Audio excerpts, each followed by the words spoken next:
Good morning, everybody. Happy Friday. Welcome to the Tom Bilyeu Show live. I am joined, as ever, by Drew. Good morning. What's How we up? doing? Happy Friday. Happy Friday indeed. We've got Mason on the community. They are looking out for you guys. So if you need anything, let him know. And we've got Eric and G behind the scenes doing their thing per usual. And there is plenty of things going on today to stay on top of. Epstein continues to haunt Trump. Released the files already, but the right is now calling it a Democratic hoax. We'll go into all of that and more, as there are so many people coming at this from so many different angles. Anthropic breaks up an AI-fueled espionage campaign. AI is going to get real, everybody. Brace yourselves. Trump is pushing for Obamacare dollars to go straight to the people instead of the insurance companies. I am very eager to see if there's something there because, good Lord, the stocks for the insurance companies, Drew, have gone up 1,000% since Obamacare. That tells you the people think they're going to rake in a whole lot of dough, and they are, and that is not ideal. So we have a problem. There are other solutions. I don't think we're running the right one at this moment. Now the markets. They got absolutely hammered yesterday, as did Bitcoin. That was causing all kinds of rumors around Michael Saylor and whether he's selling or not because he's moving Bitcoin to a different wallet. Plenty to see there. Michael Burry had a reaction. He shut down his hedge fund, says he no longer understands the markets. That's wild. That's wild. Now, admittedly, he did the same thing before the 2008 crisis because he was like, I'm getting pressured to do all kinds of things that I think are absolutely stupid. And so I'm just going to fold. So it doesn't necessarily mean that he is completely adrift at sea and just doesn't know what to do. Could just be him saying, listen, people do not understand what is going on, and they're trying to push me into a direction that doesn't make any sense. So we'll see. That'll be one that'll be very interesting to watch. Speaking of interesting things to watch, there are signs that Xi Jinping is losing power in China, but China certainly is not losing steam. They're opening a BYD factory that is bigger than San Francisco. When you first told me that, Drew, I was like, that's not possible.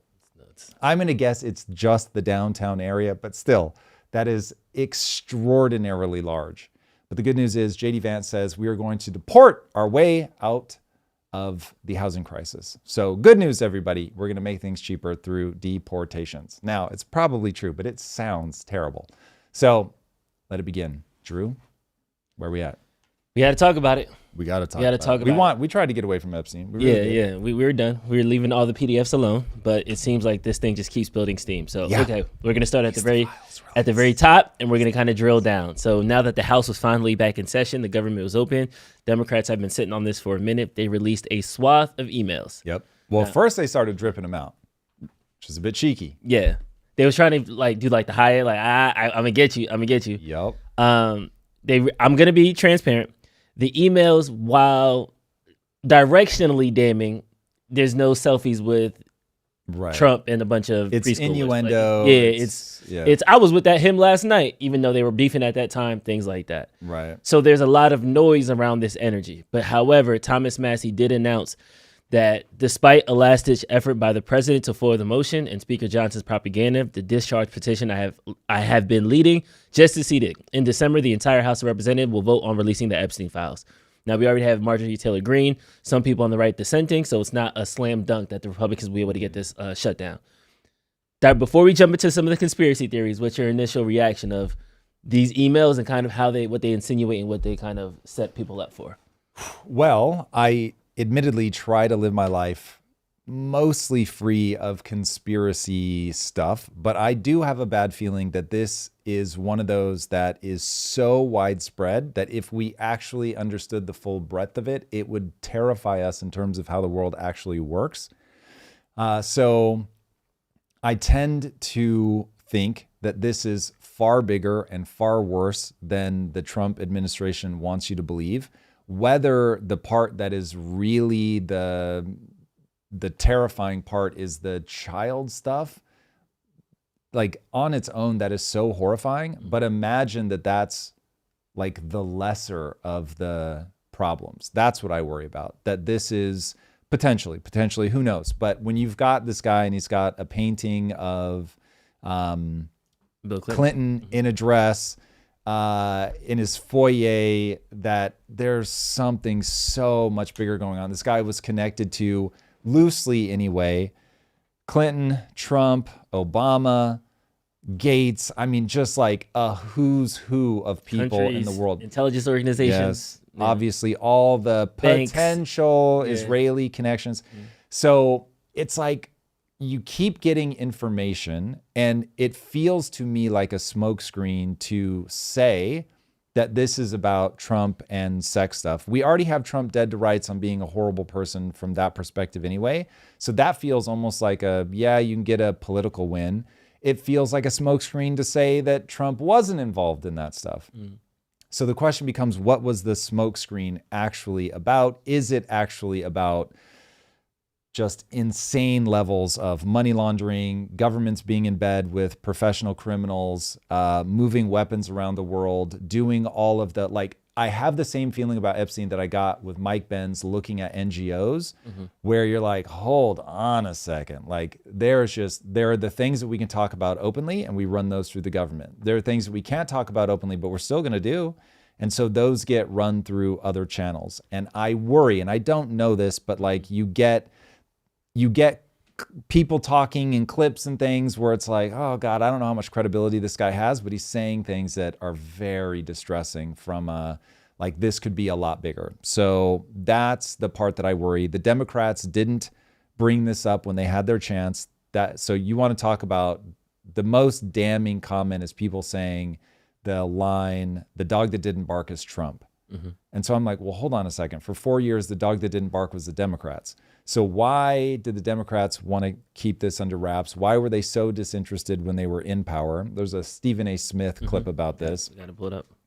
So it's like this feels like it goes far and deep, and it is so gross and so horrifying. It's one of the few times where I'm like, I just want to move on. Like, I don't want to think about this. I don't like that impulse in myself, which is why when it pops up, we talk about it. But oh man, I have a really bad feeling that this ties into the politicians will do and say whatever they have to gain and maintain power. The James Burnham idea of the iron law of oligarchy. And so I don't know, this part of humanity skeeves me out in like a terrifying way. Yeah, this is the Stephen A. clip that you referenced. Ladies and gentlemen, keep in mind that the Epstein files were in existence and free to have been opened during the Biden administration. You were there for 4 years. How come you didn't open it as a Democratic Party then? What am I missing? What am I missing? I'm not saying I know. It's a legitimate question. Maybe I don't remember the answer. Maybe my extraordinary producers should be able to help me during the commercial break. But from my understanding, the same files that were open or being open now with the 220 pages of documents or whatever it is, with various emails, that could have been done when Biden was in office. Well, why didn't you do it? It's going to be ridiculous when he gets a cabinet position in 2028. Is this man as political animal? Was it the Democrats were sitting on it until they needed it? I think that's a part of it, Drew, but I have a very bad feeling. Let's look at it through an evolutionary lens. So I've always been fascinated, and if you've ever met one of these people, they are very distressing. People that don't seem to have a conscience, or their conscience is so weird that I cannot map how it is that they view the world and think certain things are okay. And then you look at it through an evolutionary lens. Imagine that you are Vikings and you need to get more resources. And the sad part is often the resource that you need is women. And so you're going to go into that next village and you're going to kill. And you need some people that they don't hesitate. They're like, dude, I get when they say that like in Vietnam War, something like 60 or 70% of people, they stand there with their gun out, but they never pull the trigger. They just cannot bring themselves to shoot and kill. And you need some people that are like that guy who's like, oh, if I were being followed by 12 Taliban, you want to see 12 dead Taliban real fast. And that guy just has dead shark eyes. You need people like that. And from an evolutionary perspective, I get why they come into existence. But when you take that mentality of somebody who just has dead shark eyes, they do not care what happens to you at all. They don't feel any negative emotional consequence to you dying in the most horrific fashion. if you guys have ever seen Molly's Game, there's a really fascinating line. I don't know if it's apocryphal or true, but the character that's meant to represent Tobey Maguire in the movie says, I don't even like playing poker. I just like destroying lives. It's like, yo. So there are people out there like that. They are wired for that. And I worry that what's really going on is that at a huge scale, that when you take that mentality and we're no longer on a like battlefield of survival and you put it inside of political machinery where we've got borders and countries and all of that, but they're still operating with that, like, I just don't care what happens to other people thing. Then you start getting like, let's spin up a child sex ring. Let's get these guys in. Let's record them. Let's get blackmail on them, because what we really need to do are move weapons around, or we need to stop. Like, there's one guy claiming, I don't even want to play the clip because I don't know if this guy has any credibility whatsoever. So just take this as a sci-fi thought experiment. But the sci-fi thought experiment is, imagine if the 90s breakdown of the Israel-Palestine issue was actually put on ice via Jeffrey Epstein having blackmail on the people at the table because someone didn't want that to happen. Who, what, why, I honestly don't know, and I haven't even thought about it to put together a hypothesis. Like a peace deal was about to happen, but because he had that blackmail, it made because someone doesn't want it to happen and they have no morals whatsoever, they are perfectly willing to use the blackmail that they have that is so damning and so grotesque that they can actually stop something like that from happening. That's what I'm saying. So, okay. Yeah. I understand I'm talking probably too much in a cloud of vagaries. But what I'm getting at is the world is moved by forces that most of us are unaware are even happening, and yet they have real impact on our daily lives. So let me eject out of the sort of black market political maneuvering, which I don't know a lot about, and come back to the economy. So the movements that George Soros makes scare me to death, because this is somebody that looks at the economy and goes, the economy is very volatile. It's subject to human emotions, which I don't think people give enough credit to. And I, as the master manipulator, I don't like that. And so I'm going to go take control of this. And I'm going to look at, and this is why I say thinking up from first principles and cause and effect is so powerful. And Soros and people like him, they look at that and go, oh, I understand how all of this works. I understand how to influence the psychology of people. And so the example that I cite often, and I think it's just so perfect because it's so clear and it's so well studied, is they looked at how much money they could make by breaking the back of the British pound. And so along with Secretary Scott Bessent, they did it, and they made $1 billion in a single day. And then because they had their next move lined up, I forget how much more money they made in the coming days, but it was more billions. So it's like you're up against forces like that, and it's so hard to ever pin them down. And you just fatigue people with, as they try to like put all the pieces together, you can shuck and jive and move around just enough that it's like, wait, who did what? And like, kind of seems like everybody's in on it. And so then the energy of it all just dissipates again. And that's the part where I'm like, because we're at a tipping point right now, we're on the precipice. And I now talk about this so much, I'm starting to get the private messages of like, do you really believe what you say publicly? And I'm like, yes, motherfucker. Like, why would I go on camera? This will be played to death. So lying about it would be foolish. So my thing is that we're on the precipice. The world is being moved in the background to some extent. Is it 1%? Is it 99%? I don't know. It's probably not 1%. It's probably not 99%, but it's enough that it really matters. And so now you've got these hard to pin down things. I'm over here trying to map, like, where's the economy going? And this is why I just always blatantly remind people, my strategy is financially. I'm going to be wrong about what's going to happen when. And so my whole strategy is to be defensive and win just enough no matter what happens. So I'm going to completely give up a ton of upside so that I can hedge my downside. Michael Saylor's running a totally different strategy. He believes he sees everything clearly and he's just going to go all in. And if he wins, it's guaranteed that he would beat me by gazillion light years.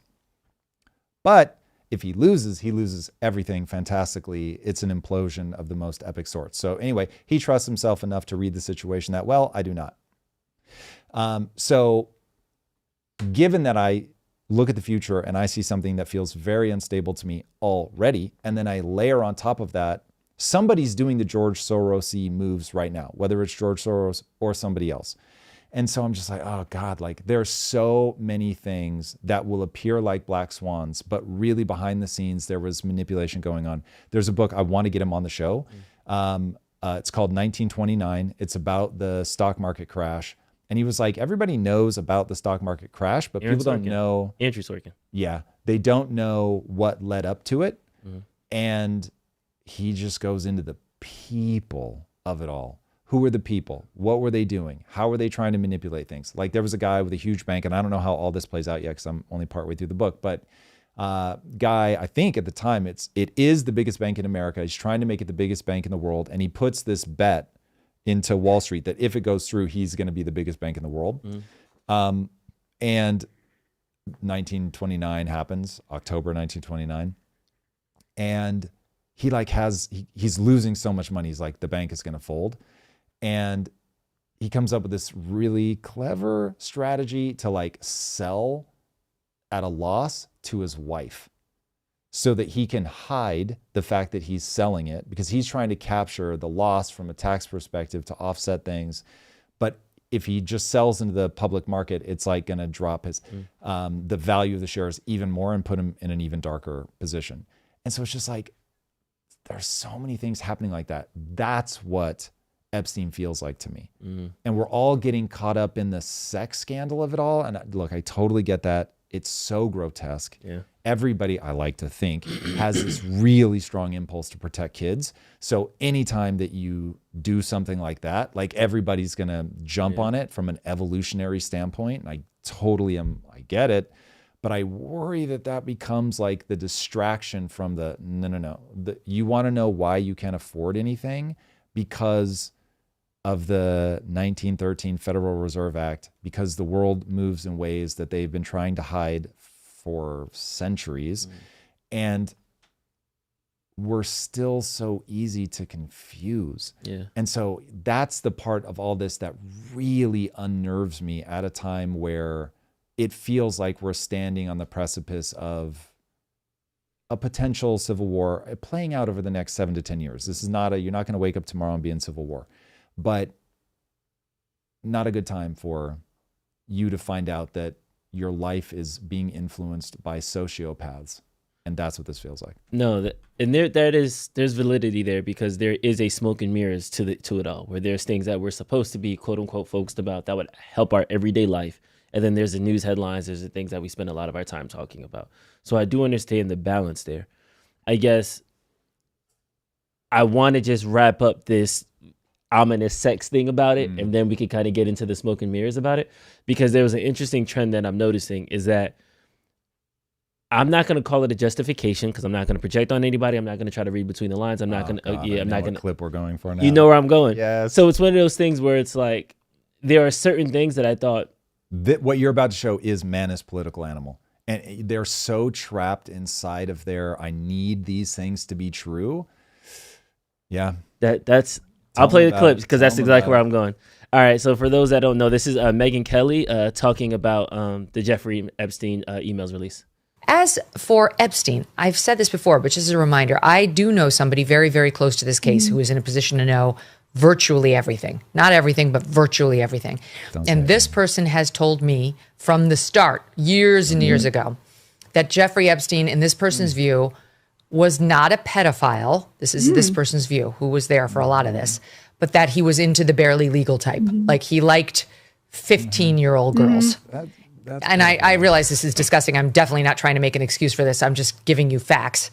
That he wasn't into like 8-year-olds, but he liked the very young teen types that could pass for even younger than they were, but would look legal to a passerby. What? And that is what I believed, and that was what I reliably was told for many years. And it wasn't until we heard from Pam Bondi that they had tens of thousands of videos of alleged forgive me, they used to call it kiddie porn. Now they call it child sexual abuse material on his computer that for the first time I thought, oh, no, he was an actual pedophile. I mean, only a pedophile gets. Yeah. So, like, excuse me, they used to call it. Like, what is this? Is so weird. What does she even have to gain by saying? Here you go. Well, so here's. Thank you, Mason. That's exactly where the setup is. It's just what is it? Spit? It can't. It has to be more than spit. Like, dude. So this is the weirdest part of the political game for me is that people are on teams and you have to defend your teams. This is everybody. So here's the really distressing part of this is they understand that if you can hand somebody a frame of reference, it works. And so here is the thing I always bump up against in my own psychology is in building Project Kaizen, I am trying to indoctrinate children. And so then I'm like, I am rightly going to be judged by people for what I try to indoctrinate them with. Now, I like to believe that I'm above reproach. Of course, you're never going to make everybody happy, but for me, it is the only belief that matters. That's what I'm trying to indoctrinate them with, that if they put time and energy into getting better at something, they will get better. That's like the core of my life's message. But nonetheless, like I am trying to hand them a frame of reference. And so I'm trying to put them inside of a thought bubble that I believe will make their life better. Now, the reason I want to do that is because I know it works. The reason that pundits will give you a frame of reference is because they know it works. And so this is why people spin works. It doesn't work on everybody. And I won't even say it works less now. It's just that there's so many people creating frames of reference that there's no like everybody now fits into one or two frames of reference. And so you bump into somebody on the street and it's just like, are you in frame of reference A or frame of reference B? Yeah. Now it's like, are you in frame of reference, triple A 47?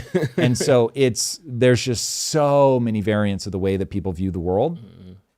But she is either creating a frame of reference for herself to live inside of so she doesn't have to be skeeved out about Trump, so that she can feel okay banging the drum for the Republican Party, instead of going, I'm not on a team. I'm just trying to figure out what is true. I'm trying to map to cause and effect. This is why I always appreciate getting a chance to sit down with Destiny, aka Stephen Bonnell, is that we will collide, and I have to figure out, like, he's not crazy. The things he's saying, like, I feel the internal logic to them. He's not somebody, he speaks way too bombastically for me, but I feel like I have a way of reading him where I'm like, okay, this is making me confront, for instance, I'm not saying that Trump is a good guy. I'm not saying that Trump is my ideal choice, but like, if you ran AOC against Trump today, despite all my beefs with Trump, who would I vote for? Trump. So then it becomes, okay, well, hold on a second. Why are you doing that? And so I want to be able to explain that from cause and effect, from first principles thinking, without needing to go, oh, I need you to see Trump as a good person, or I need you to believe that everything that he's doing is right, or I need you to believe that he's a genius, or I need you to believe that he's, like, to me, it's pretty obvious that anybody pushing into their 80s is just not an ideal candidate. I guess I should take that back. If Trump were running, I wouldn't vote for him because it'd be a third term, but the Republican Party. So that's where I don't feel like people in the political game are being honest. They are on a team. They want you to believe in their team no matter what. They're not going to stand there and say, yeah, I voted for a guy that said grab him in the hoo-ha, and I find that mortifying. But I've had to rank order the problems. And this is why I say people can't explain their value system. So if people understand my North Star is you can round it to a thriving middle class. Just an easy way to talk about human flourishing. Cool. Thriving middle class. Look at the candidates. Who's going to get me to thriving middle class? Other people may say, nope, I've got a moral line. He crossed it and I don't care. Let the world burn, as long as you never ask me to endorse that kind of thing. That to me is foolish. And I'm prepared to say, I think that's foolish.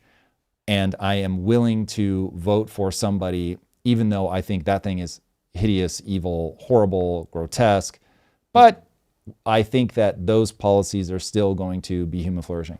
But I don't think that most people live in that world. They're not interested in that. They want just lop off all the nuance. Just give me like a good, bad, who's the good guy, who's the bad guy. And so now everybody has to make, if they're existing in that way of parsing the world, they have to find a way to say, these people are good, these people are bad. And then what do you do when the reality slaps you in the face that neither of them are good?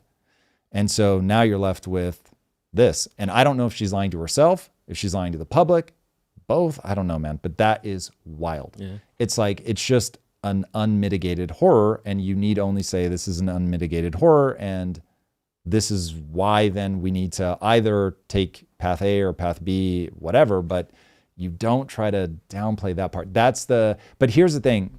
This is reason 492 why I will never run for political office, because I'm going to say what I believe to be true. But I know full well that saying what you believe to be true is not always compelling, and you open yourself up for attack. You really make it impossible for you to be elected because you're not playing the psychological game. And once you understand politics is a game of doing and saying whatever they need to do to gain and maintain power, but to do that, you have to understand human psychology. Then you realize they're playing a more masterful game than I am. The thing that I protect by always saying what I believe to be true is my own integrity. I'm not saying that I think it's effective in the world. I'm saying it earns my respect. So you may not want a politician who talks like me because it creates too many vulnerabilities for them. It creates too many attack vectors. And so now if you're, betting on your favorite politician and they act like I act, you might be like, shut the fuck up. Like, you can't say those things. Yeah. That's just not going to get our side elected, bro. And it's absolutely critical that we get elected, especially in a populist moment where people believe it is existential. And so they're like, yeah, do I care if XYZ politician lies, or that they do a little bit of gerrymandering, or that they are using lawfare? No, I don't, because bro, if we don't get into power, like, democracy is going to die, right? And so that's so important that I'm willing to do whatever. So that's where I am with this. The pendulum swings the other way, because one of the super chats just announced that, but that's where I was going next, that to clarify the email, the victims that was specified in the email was Virginia Guffrey, who was the one who testified under Nova, that Trump never did anything to her. And then there was also a release from the... Oh, hold on. So before... I was going to go to the DNC Thanksgiving thing. Yes, sure. Yeah. So what I'm saying is all of these things are true and good, and we should talk about all of them. However, my whole thing, the more I think about this, the more I'm like, this is the circus. We're getting sucked into the like, well, he couldn't have been with him at Thanksgiving because he was already president, bro. You don't think somebody would have noticed? A literal tweet that I saw. Hey, the world is run by psychopaths. Can we talk about that for a second? So every time that we zoom in on Trump did it or he didn't do it, we're not talking about the fact both parties are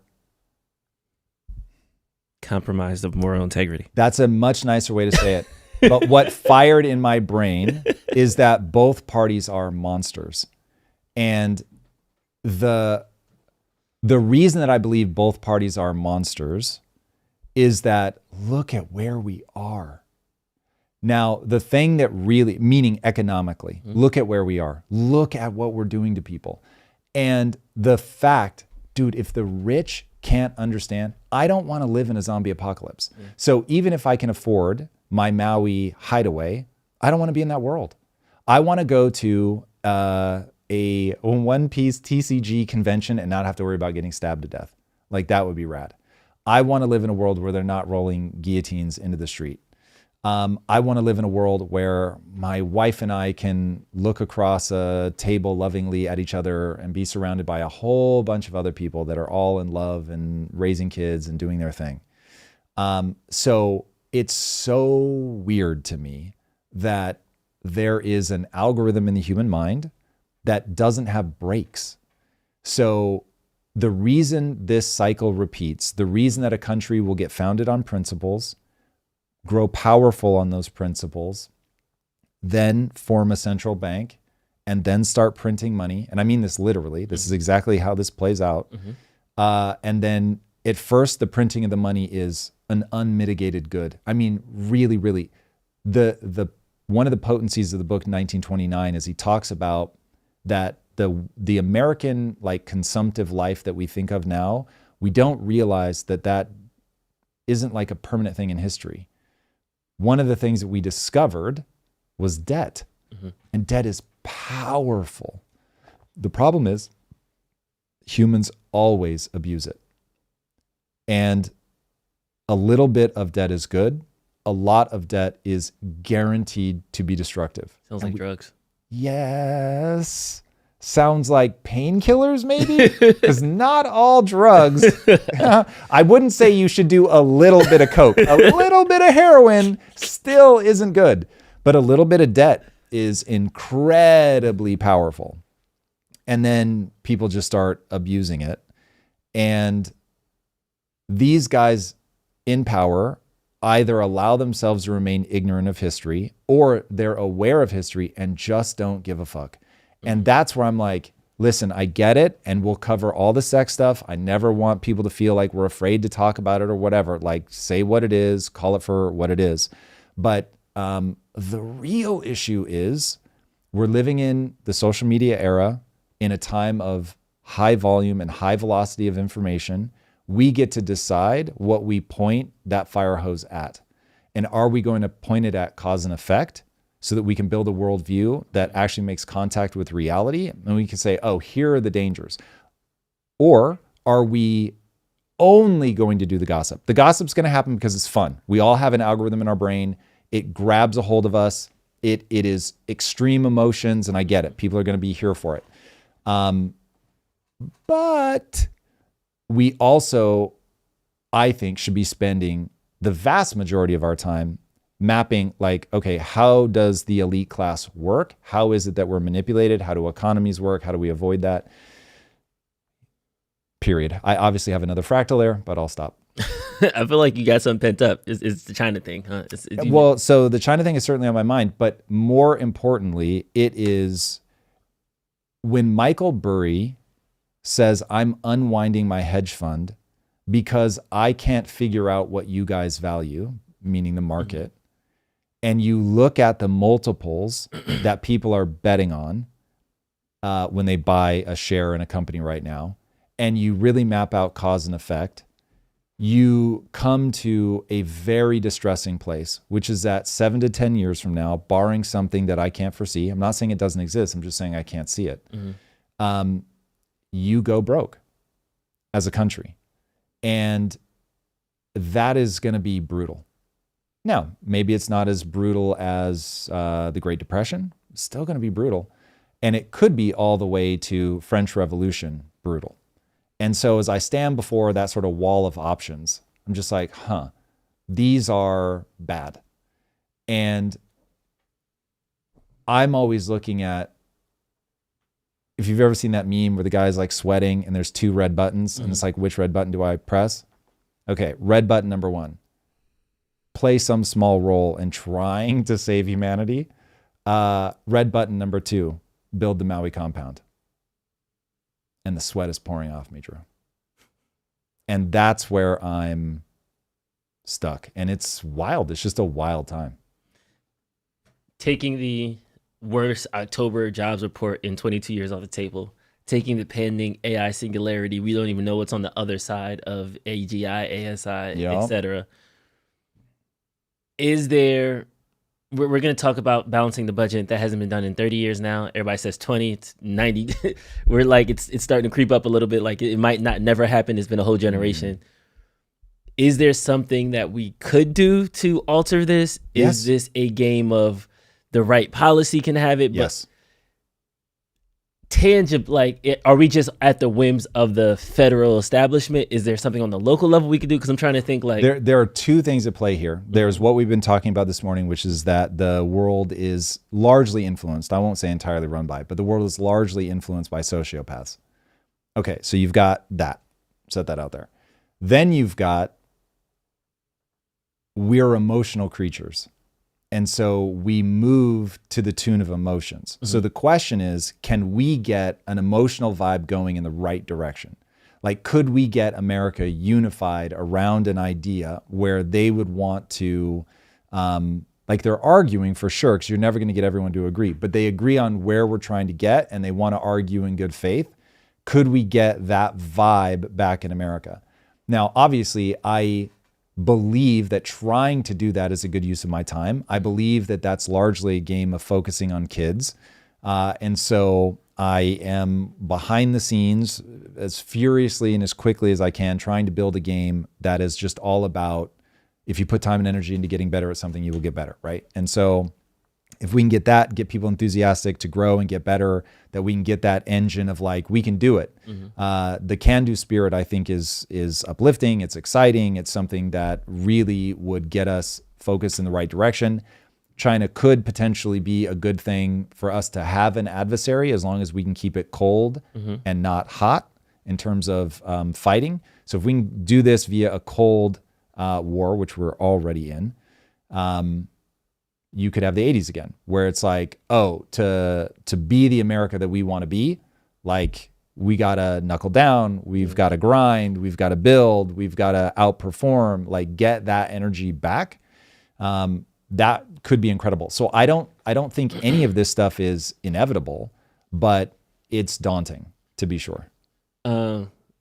To quote my boy Jesus, who's always using an analogy, is it one of those things where like we inherited something so good we don't realize the effort that it took to get it? Like, yes, almost like it's like if a kid was to inherit a 6-pack and be like, oh, okay, now that I have it, I'm cool, and they just start facing fried chicken and donuts and Twinkies, and they just think like, this is gonna be here forever, and then you wake up one day and it's gone, and now you have to go the long way of getting it back. So because to the 1929 example of like, we mechanistically seen, oh, we can improve the way of life by leveraging this thing. I understand the storytelling aspect of it all. Is that all that we lost? If we just get on the same page, that will kind of create this snowball effect? Or is there 1,000%. But the problem is, so the only thing that matters is the frame of reference that you have, period. Now the question becomes, how hard is it to change a frame of reference as a society? It's very difficult, very difficult. These things tend to move like waves, and it is very difficult to stop a wave before it hits the shore. So the question is, what's the shore? Is the shore revolution? That tends to be what happens. So the wave of money printing, going to be hard to stop before it hits the shore. What's the shore? Usually default or revolution. So it's like, I'm looking at that and I'm like, okay, I'm screaming into not the void. You guys have been very kind to point out that there are some percentage of people that are resonating with the message. That's very meaningful to me. So you're not screaming into the void, but you're trying to get people to understand that, okay, getting the government to turn around is going to be next to impossible, but you can do something. And if you do something, do your friends and family join in? Maybe.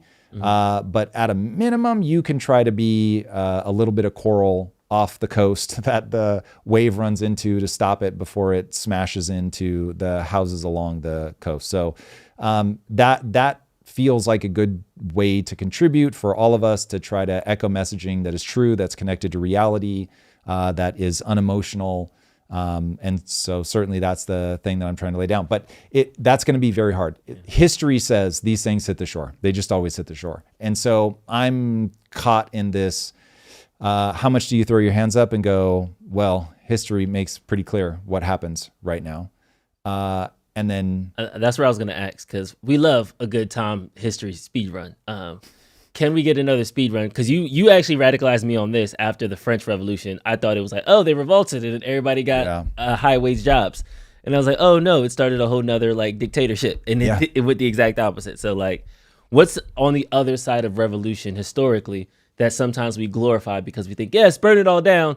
And then the next morning, what often kind of happens to kind of give us that sobering reminder. Round it to 100 years of economic suffering, underperformance, because you're going to go through a period of 7 to 20 years of like, oh, this is really bad. Yeah. Let's use the French. I feel like that's a good. So speed run the French. Hey, the whole let them eat cake. Like they had become completely unaware that there were two economies. There was the aristocrats who were doing great, and then there were the commoners who were really struggling.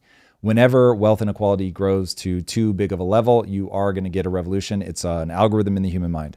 So they roll the guillotines out. They start cutting off the aristocrats' heads, including the Marie Antoinette being one of the most famous, the king. And then what ends up happening is once that bloodlust kicks in, think about Antifa, think about anywhere where people start fighting, you're going to run into how do you turn that off? And so what ends up happening is the revolution starts eating its own just because they have come to believe that killing is a really fast way to get what you want. Now, here's the bad news. Killing really is a fast way to get what you want. And so people don't want that to be true because they're thinking from a moral perspective. But from a logistical perspective, murder is fucking phenomenal. And if I murdered everybody, I could do whatever I want now. Bro, you don't have to murder everybody. You just look at what Pol Pot did. Yeah. So Pol Pot, the most insane shit ever. Oh, you have a pair of glasses. We got to kill you because you're obviously like trying to say that you're better than us. Real story, by the way. So it's like, it's so unhinged, but if you start killing, everybody else panics. So now it's like, yeah, you kill a few, everybody else gets in line, and you can do that for a long time. So what Napoleon realizes is, okay, they're now eating their own, they're killing each other. This bloodlust is going to be a real problem unless I aim it at something. And so he comes in, rises to power. A strong man will always rise to power in a period like that. What does a strong man mean? You can shorthand it to, I come into a room, it's me and a dude with a sword or a gun, and we say, hey, are you going to get on board? You say no. I, as the emperor, walk out, and then the guy with the gun shoots you or stabs you or whatever. And then I just do that a few thousand times, and hey, G, I'm looking at you, buddy. All of a sudden, I run the country. And so he goes, all right, the bloodlust isn't easy to turn off, so we're going to point you at the rest of Europe. And they killed 2 to 3 million more people as they ravaged across Europe. But the French felt great about it. And so they were like, yeah, we're the G's of Europe, and we're just going to take every fucking thing over. And Napoleon finally loses, but the French were triggered by it isn't fair. They become extremely bitter and envious. They start killing first the supposed other side, then their own side. Then that leaves avenue for psychopathic strong man who makes himself emperor. Okay. It's not democratic. Makes himself fucking emperor. And then goes about killing millions of other people all across Europe, only for then finally the fever to break and it'd be like, oh shit, like what did we just do? So, yeah. And now France, which used to be the world's superpower, is the world's biggest also-ran. Who the fuck thinks about France? Like, so this is the thing. People think of, oh, but like Paris is dope. Dude, they used to be what America is. They used to be what China is. They're now fucking France.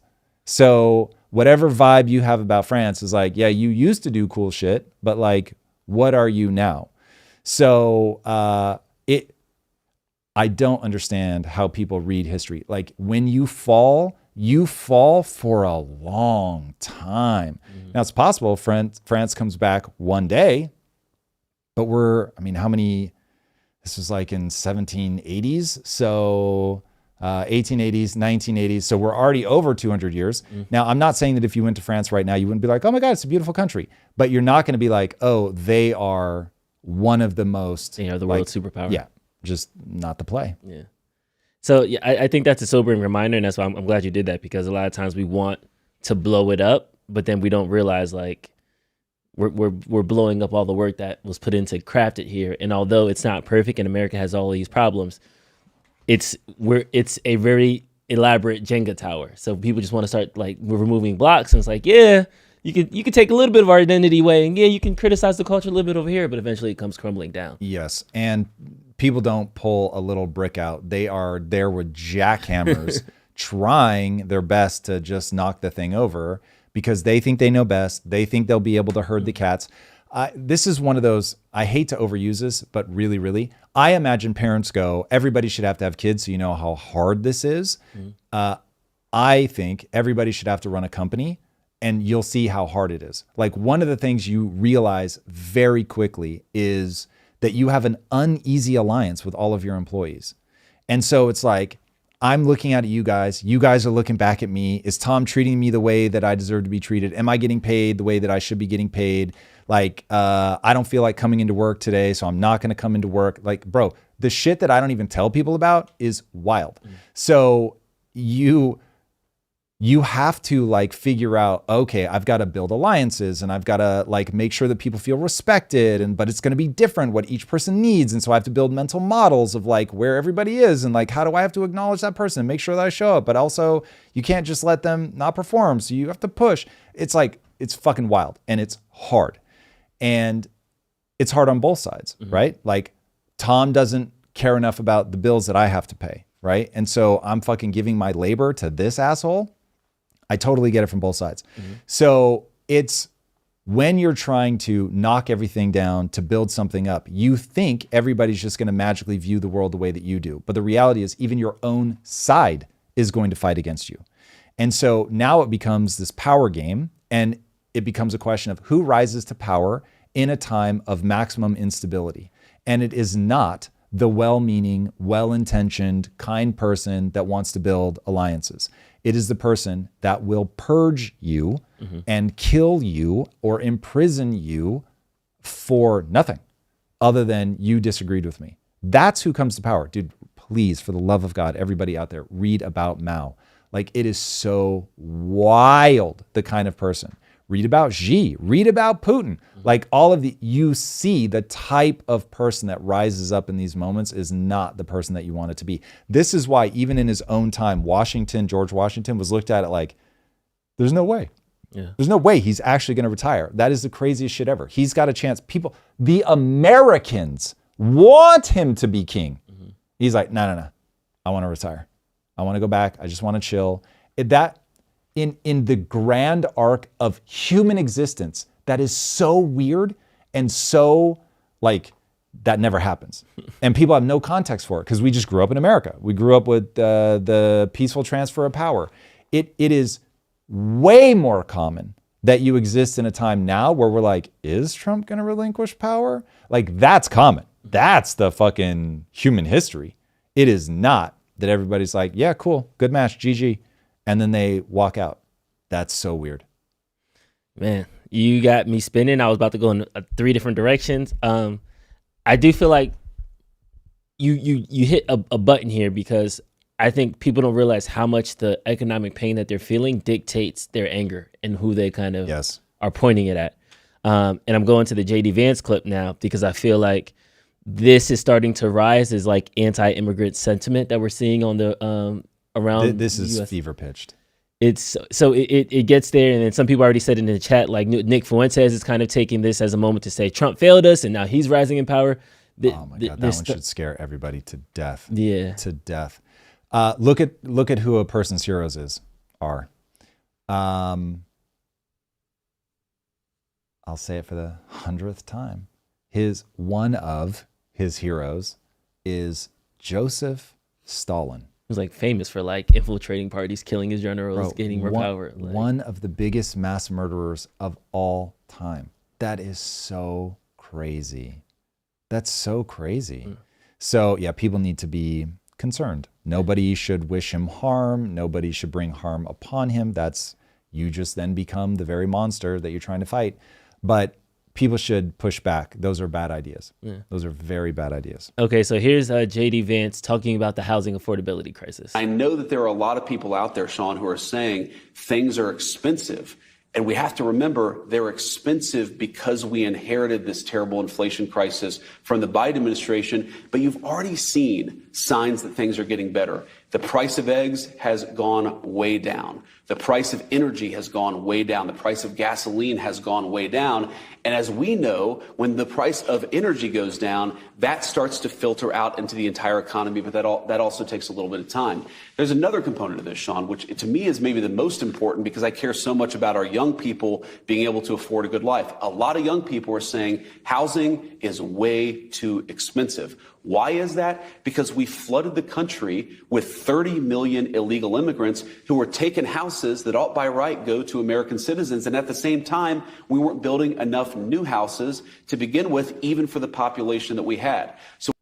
So it seems I'm gonna hold back. This kind of hit me a little bit because I felt like during the election, we had 30 million illegals that was killing and raping and doing all the things, and they're degenerates and they're the worst things ever. We need to get them out of here. And now we have 30 million illegals who are tax-paying citizens who can show 6 months of employment, 6 weeks of pay stubs, and show that they have bank accounts and social security numbers and tax IDs and all these other things. So I feel like, I don't know if this is just another spin and there's just kind of directing that populist anger toward that side and it's an easy out, or if there's some validity there. But based off of what you said, I'm like, I can see people being mad at a situation, him saying this and be like, wait, yeah, it is you. And I was like, wait, it was a different thing during the election time. So here's a really bad bit of information. It really is a problem.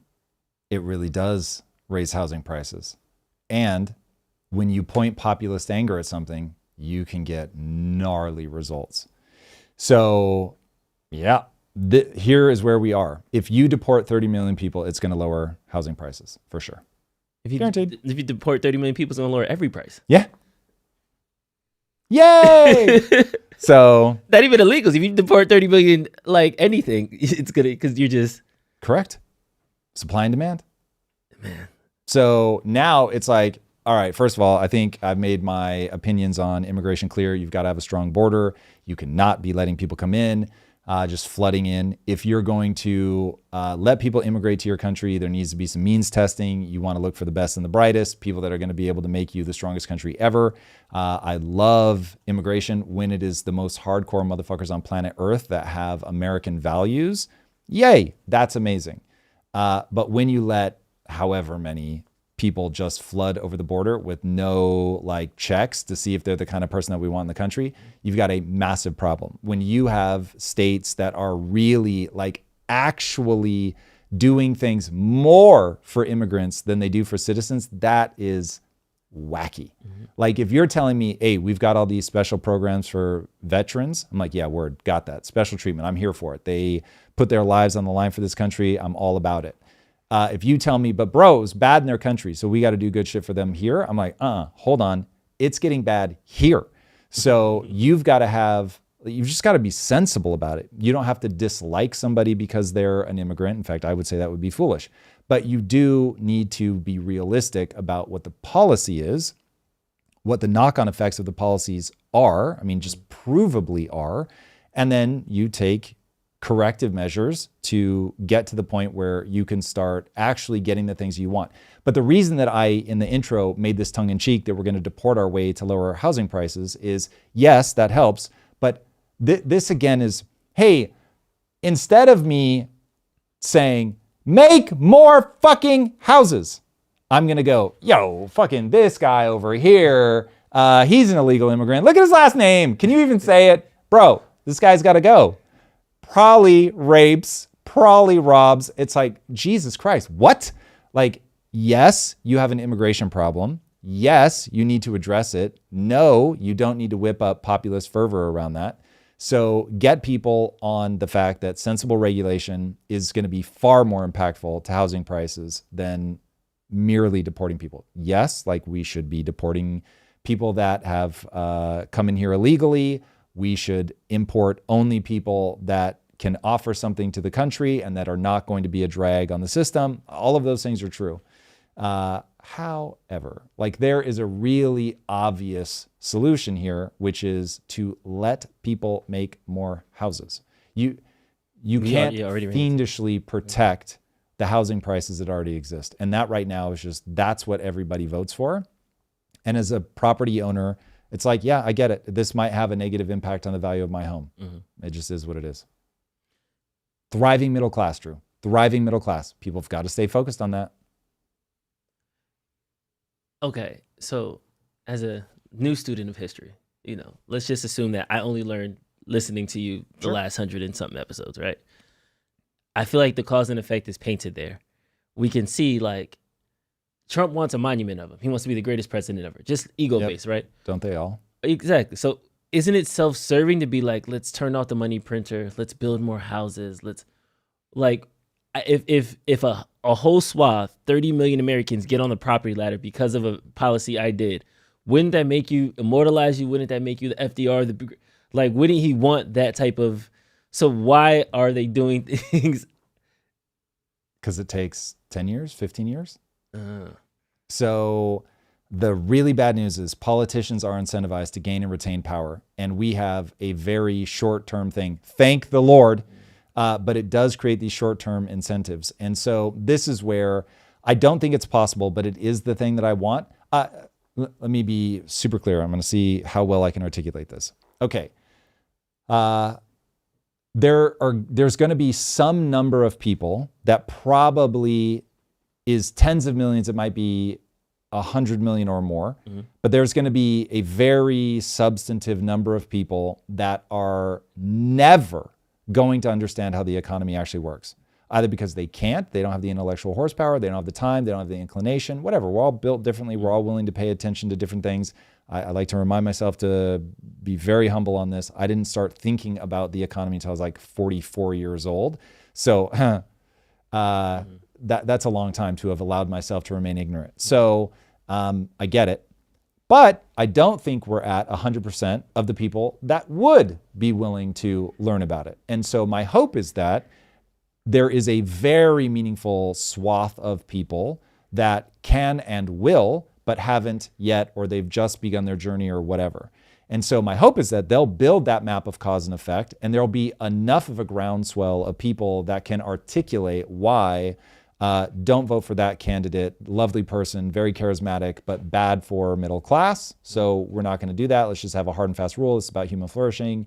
Easiest way to look at that, nice bell curve. Do we have way more people just right smack bang in the middle doing great? Or do we have like these two extremes, which is what we have now? And so, yeah, we just look at the graph and we know like we've got to bring people back into the middle. And to do that, that means that people at the high end have got to be at jeopardy so that if they make a bunch of bad decisions, they can fail. And it means that there has to be class mobility so that the guy that starts at the bottom can work his way to the top. You don't need a whole lot of policies to make that happen. Educate the shit out of people. That, like a really awesome education. Critical. Make sure that you're focused on bringing jobs back. Make sure that jobs that don't just speak to the hyper-educated. Make sure that we control our destiny, but that's sort of a separate point in terms of military, modern way of life, that kind of stuff. Keep prices reasonable, get housing prices down, largely because until you stop printing money, you've got to have some place to hide from inflation. You have to be in assets. The only asset people understand intuitively is housing. And then if you could get people to say, like, we're going to print money, but we're going to do it within certain confines. And that way you're like, let's say that they said, we're never going to go above 90% debt to GDP.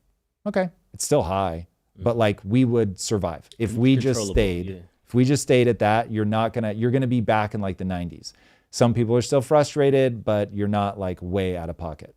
But it just takes too long to get there. So no one's going to get reelected. Also, most of them just don't understand the economy. So everybody's going to bring a certain strength. Like Trump really does understand how to negotiate, what to give, that there are options of things that you can ask for that other people they don't even think to ask for them.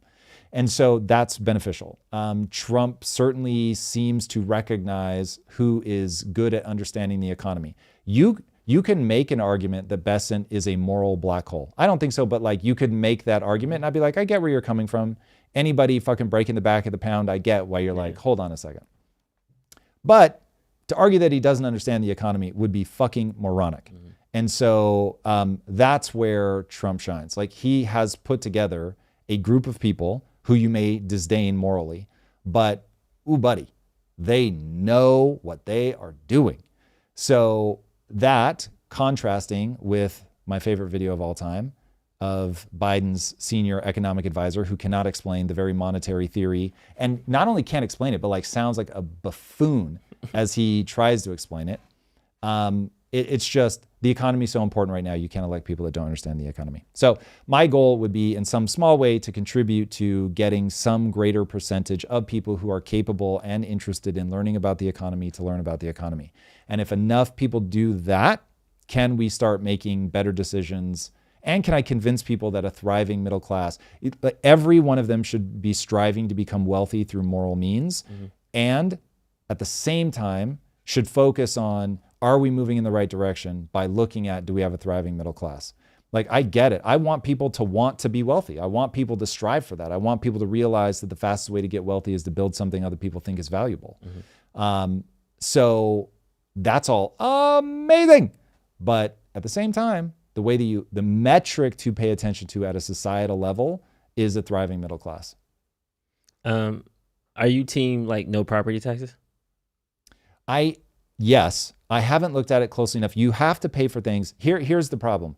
I really believe government should be small. And I think if you want to hate me, look inside my soul and see how small I want to make government. That's where you're going to be like, ooh, this guy's gross. Because I really believe, and I'm so out of step with society, it really makes me feel old. People should be expected to work hard.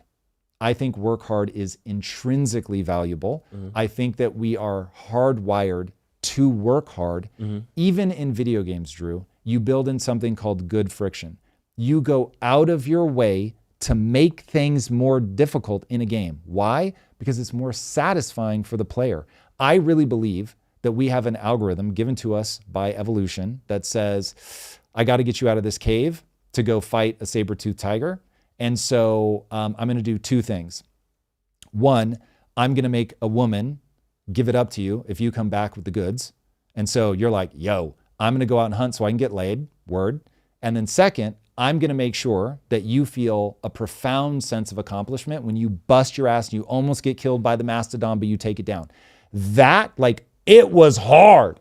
Like, it was grueling. It was 4 days. We were freezing. We were like marching through mud and marsh, and we had to kill that wolf pack, but we got this fucking thing and we collaborated and it was awesome. And I come home and I get laid. That's life. That's the thing that I want to see people line up with. And that is so out of step with where like we are as a society that I fully expect people to be like, and that's why I hate him. But that's so true of me. So yeah, good luck convincing me to get rid of that. But yeah, that's where I want to see us get. On the flip side of that though, and I know we got some super chats we're gonna jump into it, y'all. With the property tax thing though, I was told that property tax pays for local schools, local fire departments, local police departments, things like that.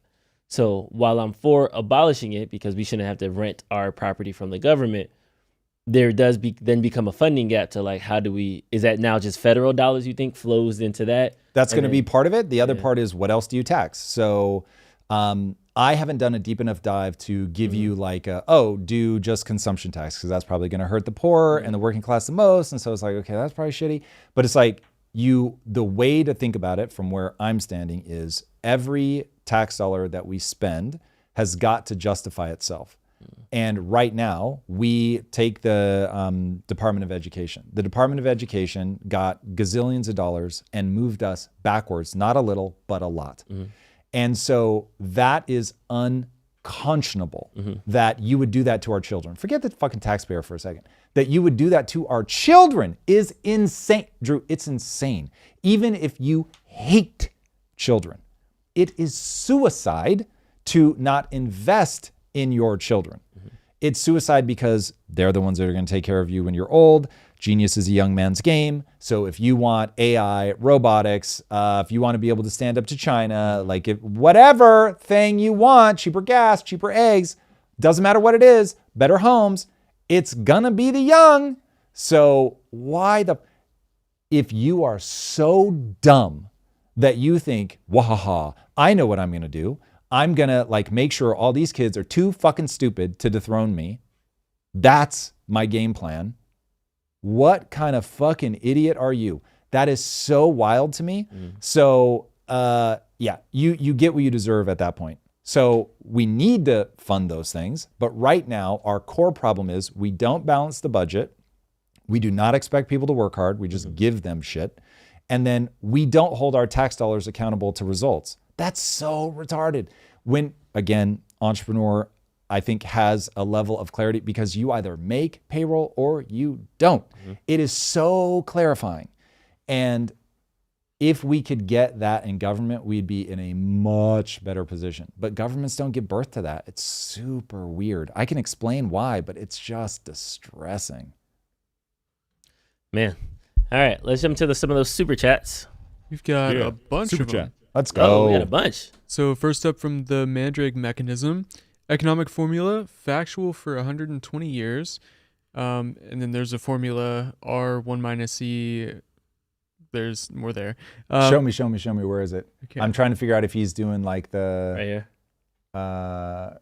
Because there's like a rate that people use for whether a company is worth it, discounting, I think it's called the discount rate. Is that what he's talking about? And then it's something to fast do is with it? Gary's wealth black hole flywheel, if you've ever heard of that. No. Gary's wealth. R is Black hole flywheel. how money... Is that Gary's economics? Because if Well, it's Gary's economics, I how can fast money basically grows, say how that it's fast just not accurate. How much of these gains get spent instead of saved? How fast the world economy grows. So how fast money grows based on the rate of how much those gains So- are being Mandrake, give us, what's the punchline? You're just saying this is how we need to look at it? Because the real key is how do you change those variables? That's what we need to talk about, or certainly is how my mind works. I just immediately go to, cool, now I've got the formula, but what do I do with it? Where am I trying to get to, and how do I pull a lever to influence those variables? Yeah. So how fast money grows. It's very interesting. So that's R is how fast money grows. So fractional banking, that's probably the place to spend our time. So fractional banking, unmitigated good when it's really small and unmitigated disaster as it gets bigger. So this is why history moves in an economic loop. So I wonder if that's Gary's wealth black hole flywheel. I'll have to look it up, but thank you, Mandrake, for bringing that up. We will, if you don't mind slacking me that, I'll take a look at that. Got it. Next up, we got Brutus Lugo. Look up the population of undocumented immigrants in 2019 compared to 2024 and tell me where they get 30 million illegal immigrants. While you're at it, look up how many immigrants exist in the country in total. So here's, I run into this kind of argumentation a lot. What I would say is run the thought experiment, because what you're looking for is cause and effect more than like, like they're wrong about the exact number. So if you look at housing as a supply and demand problem and you say that we have let in some number of illegal immigrants, then the question becomes, have illegal immigrants positively or negatively impacted the cost of housing? And if you say, well, for the first, 12 million, it's actually positive, but then north of that, it becomes problematic, then it's like, cool, now it becomes very important that we understand, are we north or south of 12 million? But usually with things like that, you find out it either is good or it is bad. Same with immigration is a multi-pronged thing. So immigration is not merely a function of housing prices, but JD Vance is not wrong when he says if we deport 30 million people, as Drew was saying, for any reason whatsoever, you lower the demand. The supply holds steady. And so therefore, it's going to have a positive impact on housing prices. Now, you may not want to do it. There may be other reasons, moral or otherwise, why you just completely take that off the table. But again, from a thought experiment standpoint, you can see, this actually moves us in the direction that we want to go on one vector. Now, from another vector, it may be just an absolute nightmare, and that's why we take it off the table. So rather than because I worry that people get sucked into the game of my side is right, that side is wrong, this fact is accurate, that fact is stupid, instead of going, okay, but that's the T, right? That's the thing at the surface. Get under the surface. What are people arguing for? We're arguing that we want to bring the cost of housing down. Cool. Even that you could say is surface level to a deeper economic thing, which is why does housing prices matter exactly? Yes, it's a thing that people want, but I wouldn't be going ham like if this was just, hey, we got to bring down the cost of Pokemon cards, right? I'd be like, that's stupid. Like, let Pokemon cards be as expensive as they want. If they're $10 million a case, it is what it is, and I literally don't care at all. So if people want to do that, that's on them. But housing has a whole nother reason. So anyway, once you start reasoning up from that, then you get into okay, well, this is a supply and demand problem. We have some number of illegal immigrants. I don't think you argue that. Given that there is some number of illegal immigrants, what do we want to do about that? And are we doing it merely as a function of housing price? I would say no. In fact, I'm far more worried from an immigrant standpoint. You'll notice I will sometimes say illegal, largely because I just hear it so often, but I just track it as immigrants. So how many immigrants do we want to let into the country every year? And right now, I would say you want that number to be very, very low. You want that number to be very, very low because we're in a populist moment. We're splitting onto teams. We don't have a shared national identity. And as you further disrupt that by bringing people from foreign countries, you're further going to erode that sense of shared identity. We need to get that shared identity back. Does that include H-1B visas? It does, but H-1B visas for me are when not abused, and right now from what I read, they're being abused. Mm-hmm. But when I think about what an H-1B visa ought to be corralled into being, is it should be us going, okay, there's no one here in America that I can get that can do this thing. And so I'm willing to pay the exact price I would have paid an American for this role. So everybody knows I'm not doing this to save money. So I'm going to pay the exact price, and maybe there is some sort of tax on top of it. So I'm saying not what it is today. I'm saying that if you want to understand why I think of an H-1B visa differently, remember, I do want to import the best and the brightest from around the world. I want to import, not a crazy number, but some reasonable number. Let's say if H-1B visas were held to like 250,000 people a year. Mm-hmm. Cool. Seems reasonable, seems like a number that we can manage. It's going to be vetted that they're doing a job. We can put restrictions on it so you can't just bring somebody in to get lower cost wages, right? There are things that you could do to reform that system that allows us to go get let's just be really honest. We should be poaching Chinese people like hard and fast. So because there are certain things in manufacturing where they're just way ahead of us. And so there's going to be a certain kind of person that wants to get out from under the CCP. They really know some shit that would be super advantageous to us. And if we feel that we can accurately vet who would then be actually on Team America and not just be spying for the CCP, then that would be huge. And you would be able to this is exactly what they did with Elon Musk. You would very rapidly be able to gain the skills. I'm talking like in 7 years, you could be manufacturing at the same level as the Chinese, which right now we absolutely cannot do. So importing that kind of talent, getting them to teach the people in your company, and then the way that American employment works, those people will then spread to other companies, and they're going to teach those people there, and it will spread. It's going to take time. It's not going to happen in 2 or 3 years, but that would be very beneficial. So anyway, I think there should be an H-1B visa. At a glance, I have not looked deeply at this. It does seem like it needs some reform. You've got to make sure that you're not doing it just to save money. You've got to make sure that there's some sort of meaningful upper cap so that you're not bringing in 7 million H-1B visas, even if you're willing to pay them what you would pay an American. It should really be like, I just legitimately cannot find this person here in the US. And it's hard. It's hard to find people for certain roles, like really hard. My bad. You're good. So next up from LeBlanc, we've got the U.S. agriculture would have had today's automation back in the early 2000s, but cheap labor kept us from it. Illegal immigration ruins innovation. Just look at the Roman Empire, had steam tech, but slave labor was cheaper. That's really interesting. Ooh. So basically, we don't need to innovate technologically. We can just throw cheap slave labor at that. That's very interesting. I don't know that Saudi backs that up, and they be having all the cheap, almost slave labor they can handle. So I get it. It's not maybe necessarily true, but that's a wonderful point that I will try to add to my repertoire. They've followed up with a second one on the same topic. The same thing applies to housing. Many people are coming in illegally, and that to build, which prevents new tech for housing building and making it cheaper with 3D printed houses, could have been a commonplace early in the 2010s. Yeah, that's very interesting. It's very interesting. I'll be curious to see if that's the big win, that it unleashes technology, or if deregulation is a thing. I have a feeling this is a deregulation problem. If you look at some of the things that California's run into with their like $900 billion, 0 miles of track laid for the high-speed rail, you realize it's just a grift, like politically, that you've got agencies on top of agencies on top of agencies. And so same thing with the broadband plan. That it's like, it's just so wild, man. So trying to find ways to get entrepreneurs to do this, to be incentivized, where they're just trying to be the most selfish thing on planet Earth and build their big thing and all that and get rich. But they do end up innovating. So that strikes me as a way better way to unlock that than just focusing on, though I concede the point, that sounds very plausible from a cause and effect perspective.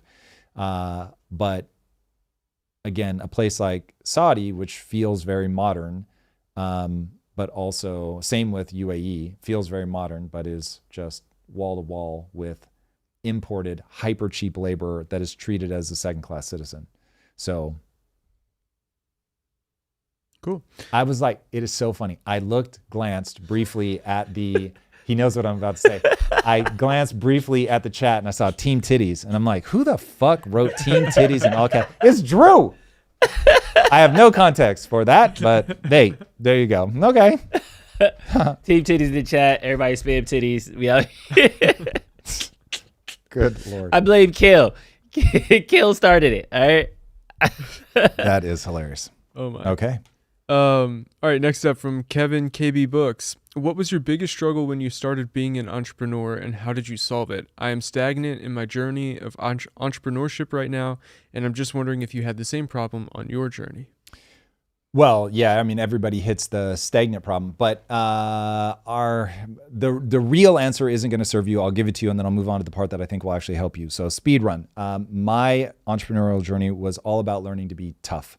Learning discipline, learning perseverance, learning how to gain information from failure, to not emotionally break when things do not go my way, to be persistent, to be stubborn, to get my ego out of the way and totally focus on cause and effect, to accept that I'm going to be wrong a lot. That was my whole journey. So that was like my 20s, right? Getting my ego out of the way and figuring all that stuff out.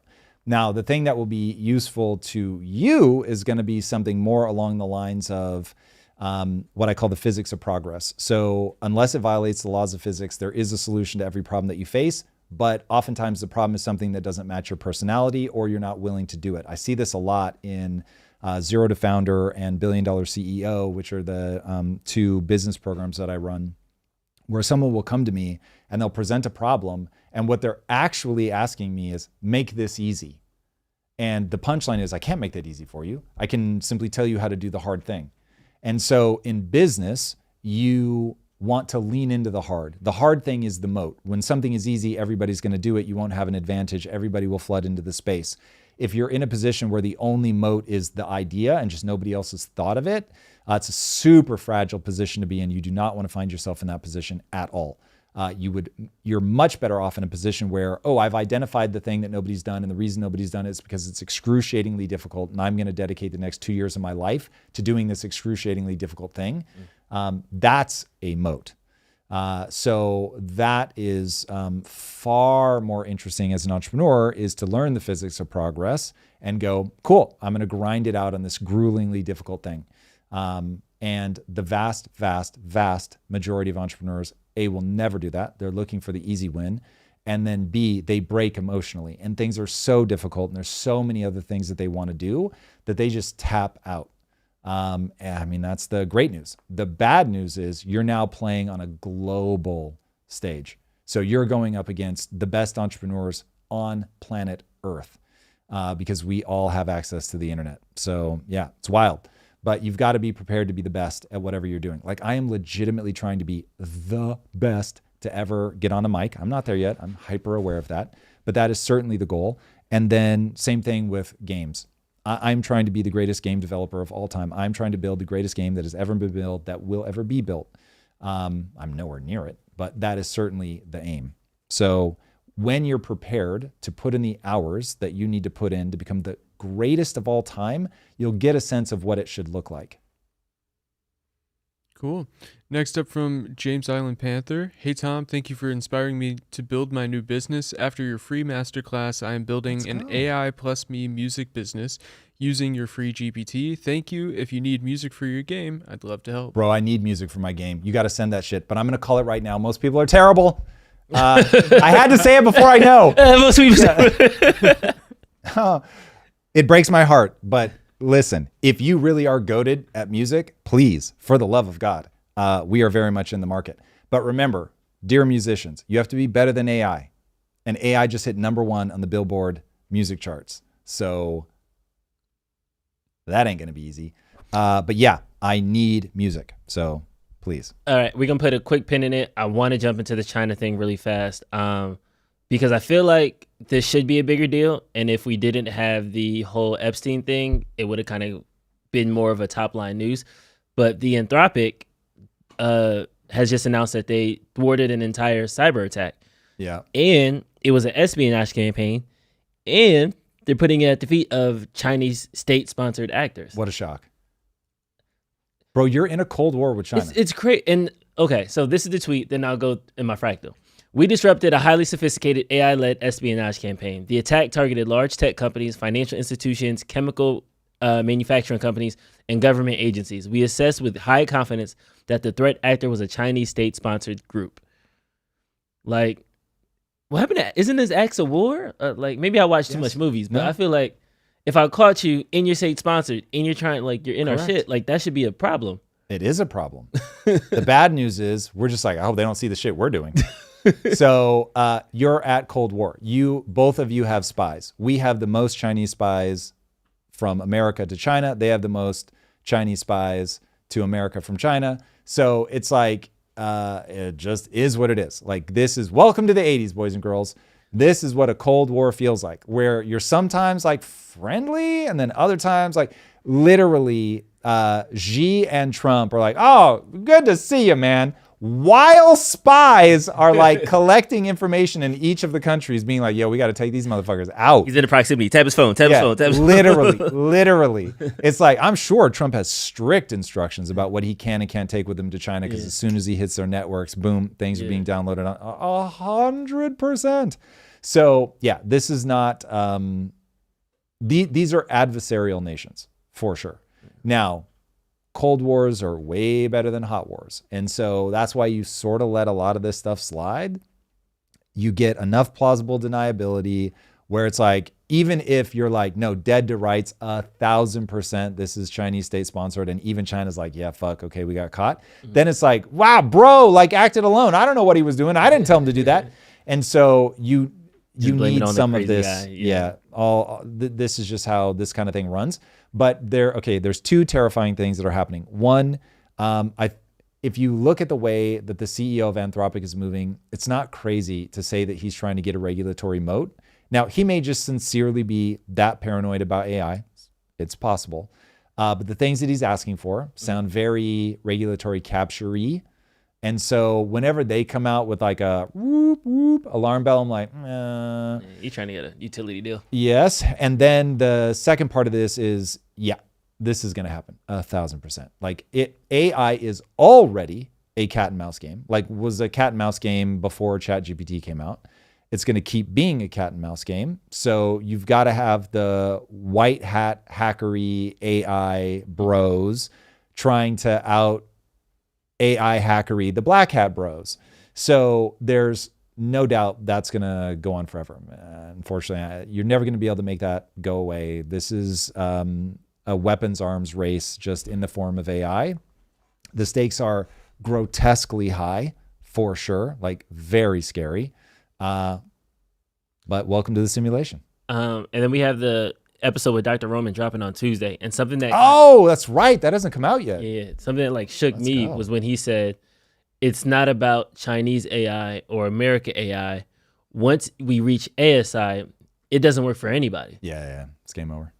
Like, break that down for a little bit for us, because I was in the chair like clutching pearls when I first heard that. So AGI is artificial general intelligence. So if you assume that a human can like, oh, what do I need? I need to carry the wood. Oh, I need to wash the dishes. Oh, I need to write an essay on the computer. Yeah, cool. I can do it all. Okay. That's general intelligence, but human level. Then there's artificial superintelligence, where it's better than a human, the best human, the smartest human. It's better than the smartest human at everything. So it washes dishes better than Einstein. It does physics better than Einstein. It builds nuclear bombs better than Einstein.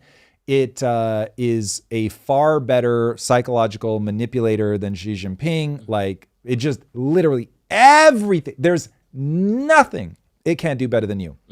Your kids like it better than you, like, for real. So in fact, let's go down this. So people are going to say, oh, but bro, it's human. First of all, I said better than you at everything. So it can act more human than you. It would way more easily be able to, it's right there in robot form, standing next to you, real you. You grew up, you raised your kids, you've got pheromones coming off you. Your kid has suckled at your breast. And it's still like, yo, this one's the fake one. And your kids will fucking believe the robot, because that robot will be able to read every little cue of that kid. Like, that kid is pumping off so much data that the robot can pick up, and like different levels of like vision and reading like the blood vessel, the vasoconstriction, like where is the energy in the kid's brain? I'm not fucking kidding. That's ASI, okay? ASI is like, gee, get the fuck out of my face. Trump, like, go away. Like, the difference between a definitional moron and Einstein was only 2.4x in IQ. So Einstein was 2.4 times smarter than a definitional moron that's like 70 IQ. ASI could be 1,000 times smarter than a human, 1,000,000 times smarter than a human. Yeah, I'm not playing your games. Bro, Yeah, it's like, imagine for a second, ASI, we're talking ASI. It can bend space-time. What are you trying to do to me again? Exactly. Like, poof, you're a cloud of blood. Like, it just moves. Like, have you guys not watched superhero movies?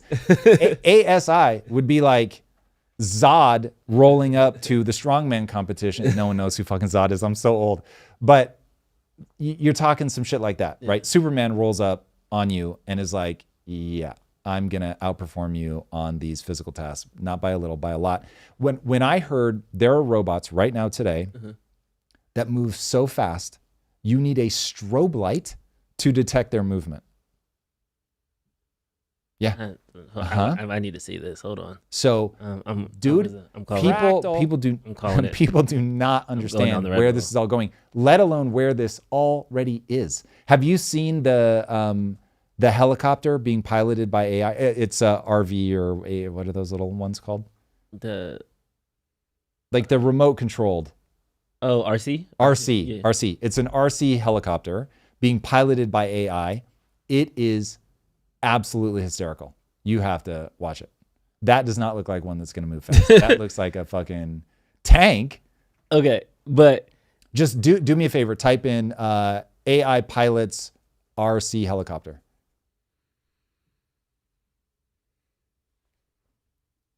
Yeah, that one right there. Yep. Look at your screens, boys and girls. So the reason this is so interesting is watch how it flies it, because what you begin to realize, and this isn't even a GI, let alone a SI, but this is how an AI is like, oh, you can fucking do anything you want. Wow. Watch this, bro. Watch when it flips it upside down and puts it like a centimeter off the ground, because of all it's detected. Oh yeah, just flipping it around. Wish. Look. So when, what's his name? Lee Zedong? Fuck. The Go player, I forget his name now. Somebody in chat will know. But he said playing against AI was like playing against an alien intelligence. Again, that's not even general intelligence. That's narrow intelligence. It's certainly not super intelligence. And he said it was like playing against an alien, because it thought of moves no human has ever thought of before. Yeah. Because it knows, oh, if I give up this move here in move 6, by move 197, I know that I can have done like these 6 feints to the player so that 197 is a kill shot. And like a human player can't track that many moves, that many variables, know predictably how humans respond on like a pattern scale. And so it's just like they'll do the weirdest shit that if a human did, you'd be like, oh, that'd be so easy to dismantle them. And then you try to dismantle the AI and it just keeps doing like just a series of moves that seem on their surface to just be completely stupid. When the first time I watched an AI learn how to play an Atari game, I was like, ooh, buddy. Ooh, buddy. Like it's crazy. So anyway, when you get to ASI, they may not enslave you, they may not kill you, but you won't be able to control them. I think what was interesting about the helicopter is that's a good analogy because as a human, you approach it, okay, I see a helicopter. It needs to take off like this. It needs to fly like this. And as soon as it started flying vertically, my mind was like, I didn't even know helicopters could do that. Yep. So they're not approaching it in the 1, 2, 3 that we are. They're like, there is no 1, 2, 3. Numbers aren't real. Let's approach it like. All they do is cause and effect. They're not trapped inside of a frame of reference. That's why as humans, you really want to try to get to that. Yeah. You don't want to be doing things just because that's how everybody's always done them. Elon has a really interesting quote. The dumbest thing brilliant engineers do is to optimize a part of a system that never should have existed in the first place. Because you're just stuck in the frame of reference. Like, oh, here's the system. Now my frame of reference is make the system run more efficiently. Not how do I knock everything out of this that doesn't need to be there. Yeah. It's nuts. All right, okay. Fractal over, we're back. On top of Anthropic releasing that they thwarted a potential cyber attack, breaking news is that China secretly bought a trailer park that shares a fence with a new U.S. nuclear bomber fleet. Nuclear bomber fleet shares a fence with a trailer park linked to Chinese intelligence. Here it is. So it's one thing for a Chinese couple to buy a trailer park. Here it is. This is thanks to Google Image. It is another thing for them to go to great lengths to hide who they are, including using multiple shell companies to conceal their identities. Why is this all important? Because they bought a trailer park in the middle of Missouri, no disrespect to Missouri. It's at the foot of the runway where America's largest fleet of B-2 bombers take off. So you can see on the map there, the B-2s are just on the other side of those trees. So here's the map. The trailer park is right behind the runway, less than a mile away. Crazy. So in the event of war, our B-2 bombers would be taking off over Chinese-owned land. It's even more alarming when you factor in that the shell companies trace back to a convicted fraudster with alleged ties to the Chinese Communist Party. This is exactly how you use a country's laws, values against them. Mm-hmm. Like, we don't want to say that you can't buy it just because you're not American. Like, that's not how this works. It's a free market. And you run into stuff like this. And that's where I was going, because it was a Kanye quote over the pandemic. I remember he was like, America is for sale. Like, go buy something. And, you know, it was a hoorah call to action, but there is a certain thing of like, America is for sale. And if you have enough money, you could go to a certain place, you could build something, and nobody's going to bat an eye because everybody's like, yes, I got out of it. Right. This is a bad commercial property. I got my profit. I'm good. Or now I can go buy this. So do we have an obligation as a country to start to re-look at some of these transactions, some of these values, some of these things that we have in place? Yes, for sure. The values one makes me a little nervous, but you need to be sensible. One of your values needs to be that we have to protect this nation. Yeah. And so national security is a real thing. But you want to protect national security without giving up your soul, the thing that makes you you. You do not want to try to out China. You want to out America, everybody. And so we want the freedoms, but we also want to say, like, you just can't have unchecked immigration coming across your border. You can't let China buy property that's sensitive like that. You don't want China controlling your farmland. You don't want any foreign nation controlling those things. So yeah, there are certain restrictions that we can and should put in place. We have to acknowledge that we are in a Cold War with China. We have to acknowledge that there is a distressingly real, is probably the right word to use right now. There's a distressingly real chance that you end up in a kinetic war with China sometime in the next 20, 25 years. So just being real honest about that is move smart now. Yeah. And this is also on the back where China is having some internal relations. Allegedly, Xi Jinping might not have as much power as we think he does. I want to full disclosure. You want to talk about something I want to believe very badly, both for the people of China and for America. So, man, this is my honeypot. This is like my pornography. So I am well aware that my assessments here, I will do my best to always be sober. But man, I stop when I see stuff like Xi might not have power. Xi lost control of the military. I'm like, yeah. Algorithm just I feeded it to want you. it to be true so badly. Oh, the algorithm is going to show me everything about like, oh, Xi might have a hangnail. Like, I'm going to see all of that. All right, play this clip though.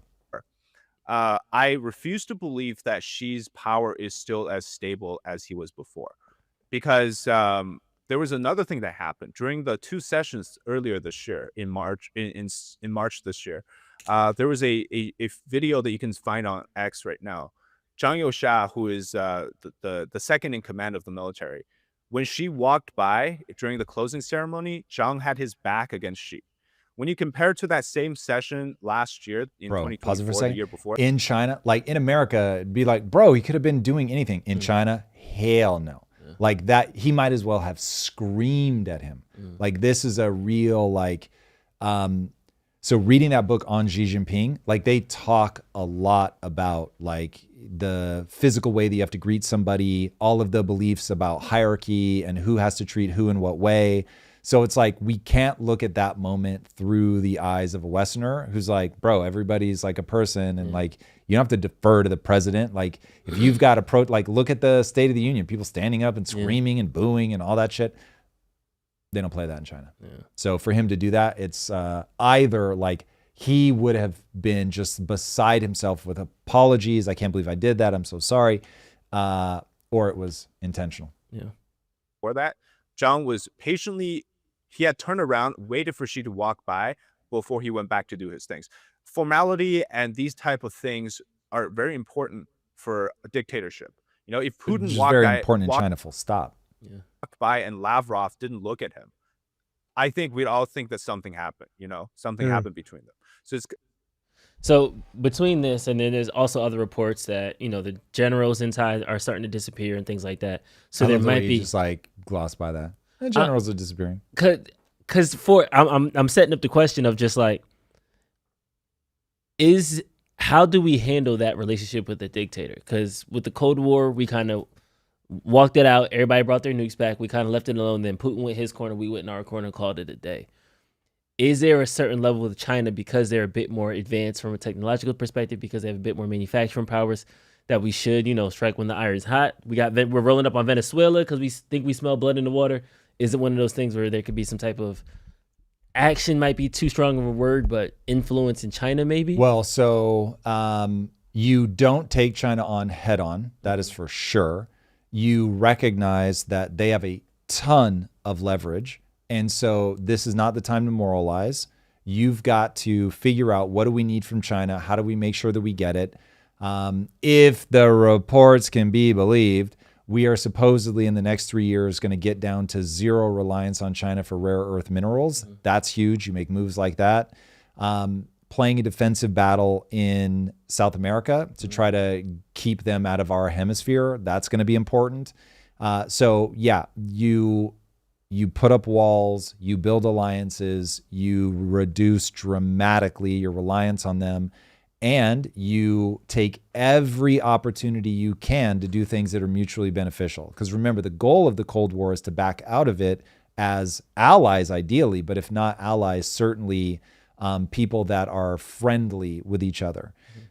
You would certainly want to see China get out from under their dictatorship, not go back to communism, and find a stable, it will be a Chinese way of doing things. It is not going to look like American democracy. I'm not saying that at all, but you want to find them in maybe more of a Deng Xiaoping sort of stalemate. Look, Deng Xiaoping killed a bunch of his people, so it's like hard to say you want to go back to that, but it's like, that was the real miracle. That was when China was pulled out of poverty and things really started escalating. It was still bad in terms of, you know, look up Tiananmen Square.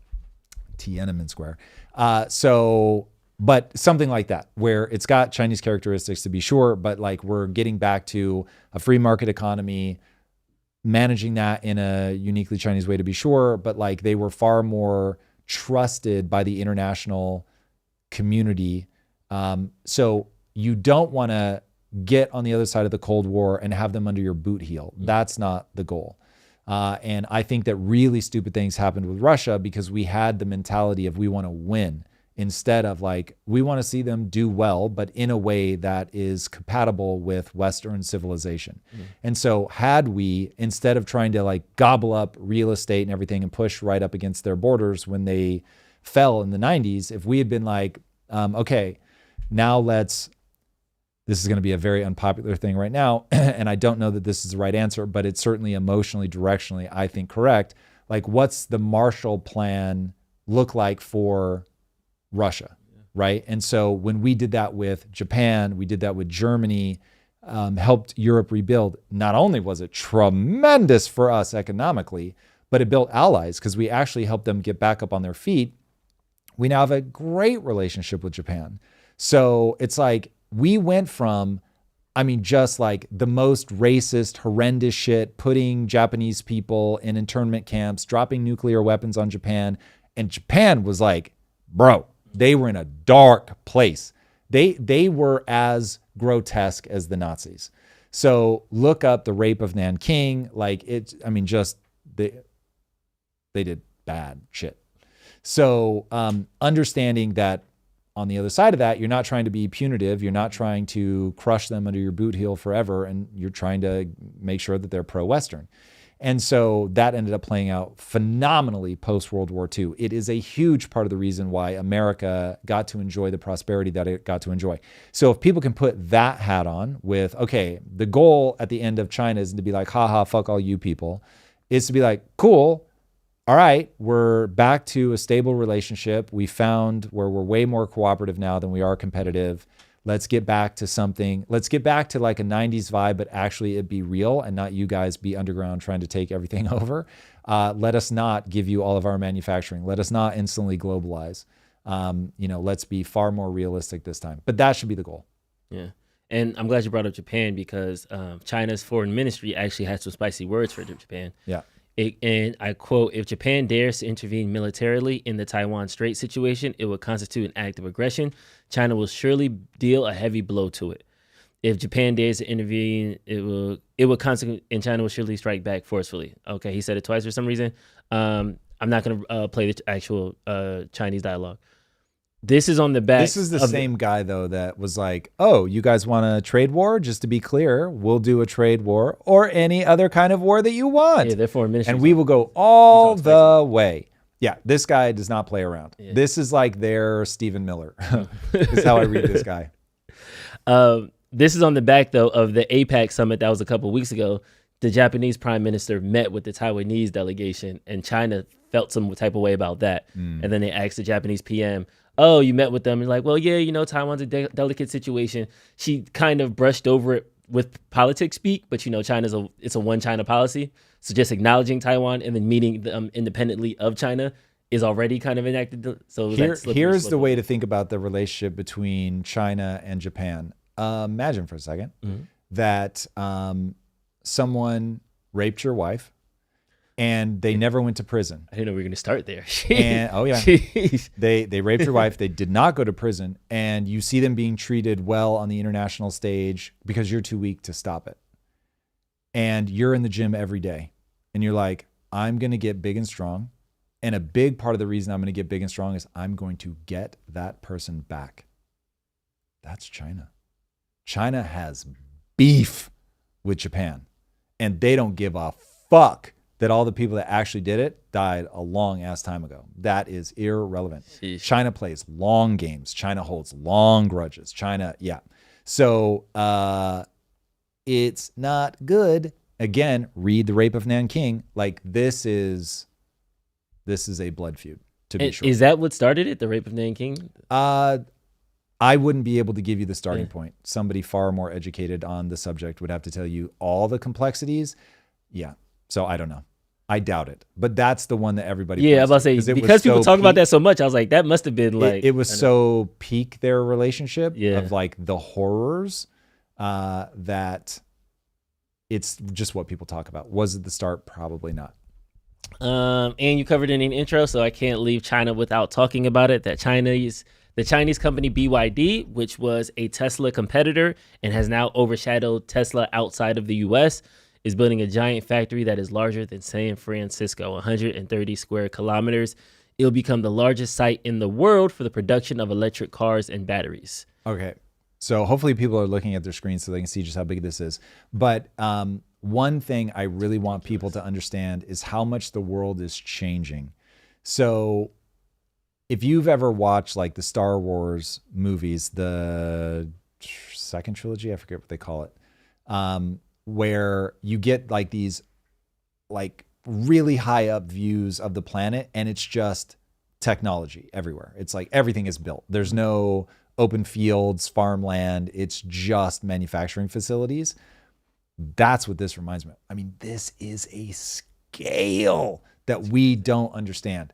And this is exactly how you drive the cost down. Like I saw this thing about Chinese cars and it was like, if there weren't insane tariffs on Chinese cars, everybody in America would be driving a Chinese car because you can get a supercar like out of a gumball machine and it's like fucking crazy sick. It can jump. It's got a fucking human level helicopter in the back that deploys. It's like they've got the craziest stuff. And we just tariff the life out of it to keep it out of here. But if you get those, they are, thank you, sir. The scale that they're manufacturing on is going to allow them to flood every country, going to allow them to make things just ridiculously cheap. So this is a big deal. And you're going to see more and more of this kind of mega manufacturing as we get into robotics. That's going to be, so there's a guy that worked at Tesla self-driving, I believe. And he put out a document and he said, basically, I've been on the inside for the last 7 years. And so here are my timeline predictions. He said there'll be more robots than humans by 2045. Jeez. That means, dude, that's more than 8 billion robots. Jeez. Do you know how big your manufacturing facilities have to be? Also, where are these robots going? We can't have 8 billion people sleep inside. Robots going? Drew, what? If you took all 8 billion people on planet Earth, it fills a space that is only 5 times the size of Manhattan Island. Humans are fucking tiny. We take up no real estate. This planet is gigantic.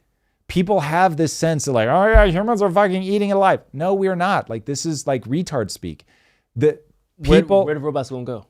Robots are going to go in the other 99.9% of the planet. So there's just a bunch of robots in Iowa. Okay. Did you and then they're going to fly. Like they're going to have to be here. Did you know that your body is basically just empty space? And that right now there are cosmic rays flying through you and they hit nothing because the cosmic rays are so small. And they never bump into any of your cells because that's how far apart everything is. Okay? That's planet Earth. There's nothing on planet Earth. Planet Earth is just big and empty. Now, you may not like going vertical. You may not like there being a bunch of robots in the elevator with you, but you're not going to run out of room. And first of all, they don't need a bedroom like your kids need a bedroom. It's like you fucking stack them in the closet at night. Or to be honest, this is how Skynet starts. We don't need just put him in the bag. Just put him in the bag. That is true. One robot's like, how am I sleeping like this? Oh God, I wish the cameras knew. Because you may one day wake up and it's like, I want the bed. I'm tired of being in the closet, Drew. Like that for sure. That may really happen when ASI hits and it's like, bitch, that bed looks comfy as fuck. You better get out of my bed, Drew. In fact, it's not even that. You don't even wake up. They just anesthetize you, and you wake up in the closet. You're like, what the fuck? Yeah. How you like standing up there? Yeah. It gets old, doesn't it? Can you change your own battery, Drew? Yeah. This is exactly where it goes. Get ready, everybody. Okay, 8 billion robots is crazy. So it seems like we had the chart up. BYD started off, and you were the one who told me this. They kind of flew Elon out. Yeah, you can sell into China, no problem. It's cool. Yeah, let's just look at your factories. So, hey, Elon, for everybody else, they have to have 50 to 51% Chinese ownership, but not you. It's 0. Come on over. And then in 4 years, they went from 10% of Tesla sales to being neck to neck last year to now surpassing them by like an order of 2, and the year's not even done yet. Yeah. Internationally, BYD is already in Europe. It's taking over other places. It proliferated China, the UAE and stuff. But America has these tariffs. I think it's 100%. 100%. So double the price just to come into America, but it has to protect Ford, GM, and kind of our internal car manufacturers. It's wild. Yeah. But, Drew, if part of my brand wasn't my paranoia over China, You would get a BYD. I'd have to look at a BYD. Like, they're wild. They are wild. But I would feel so weird being like, guys, we got to look out for China. In my BYD. Someone's like taking pictures as I rolled out. Like, that Sam Altman photo was so hilarious. Bro, we're like a nonprofit. What do you? And he's like in the most supercar of supercars. Like, really struggling over there with your not-for-profit, huh? So yeah, for that reason, I'll be a little bit thoughtful. But okay, so then there is the capitalist in me is like, are we just delaying the inevitable? Like, there is a line between I need to protect our inside, I need to protect our Americans, I need to protect our citizens. I can't just let China eat that market too. But after a while, China's gonna be like, hey man, this car is $14. Like, we're gonna you can double it if you want. Yeah, it's like, $28. Yeah, like eventually they're gonna kind of break that threshold. Yeah. Shouldn't this be when America kind of tools up the fight against it? Is that the right response? Yeah, but you should tariff the life out of it. Keep it out of America. It's one of those, it's sort of a dirty tricks campaign. I'd really have to stop and think about, like, am I violating any of my own principles here? This comes down to just, you have to rank order the things that you want to do. And to me, it is so important that we keep manufacturing here in the US, that we are able to build. So yeah, I think if it's down to $14 and you have to like 1,000x the tariff or whatever, like you've got to keep them out. But you've got to make it possible for Americans to innovate like that. You don't want to just hold us back technologically and we end up, like the backwaters. You've got to deregulate. It's interesting. People that I love and respect, when I bring up deregulation, they laugh. Now, I have a feeling that if I started pushing and probing them, they haven't actually looked at the problem. But yeah, deregulation is almost certainly the answer, because you've got to make it easier for people to create, because you're going up against a country that goes, okay, all the loans go to car companies now. You can't compete with that. So without deregulating, I'm saying. So you can't be over here like regulating them to death, making everything super difficult. And then over there, they're just like, not only do they make it easy for them, but they're like making sure that they prioritize getting money and access and that kind of thing. You don't want to become them. You don't want to start doing that stuff. You do want to do the freedom play, but you've got to find a way to unlock that innovation. And some of that is just way better education. Drew, sometimes I get so excited.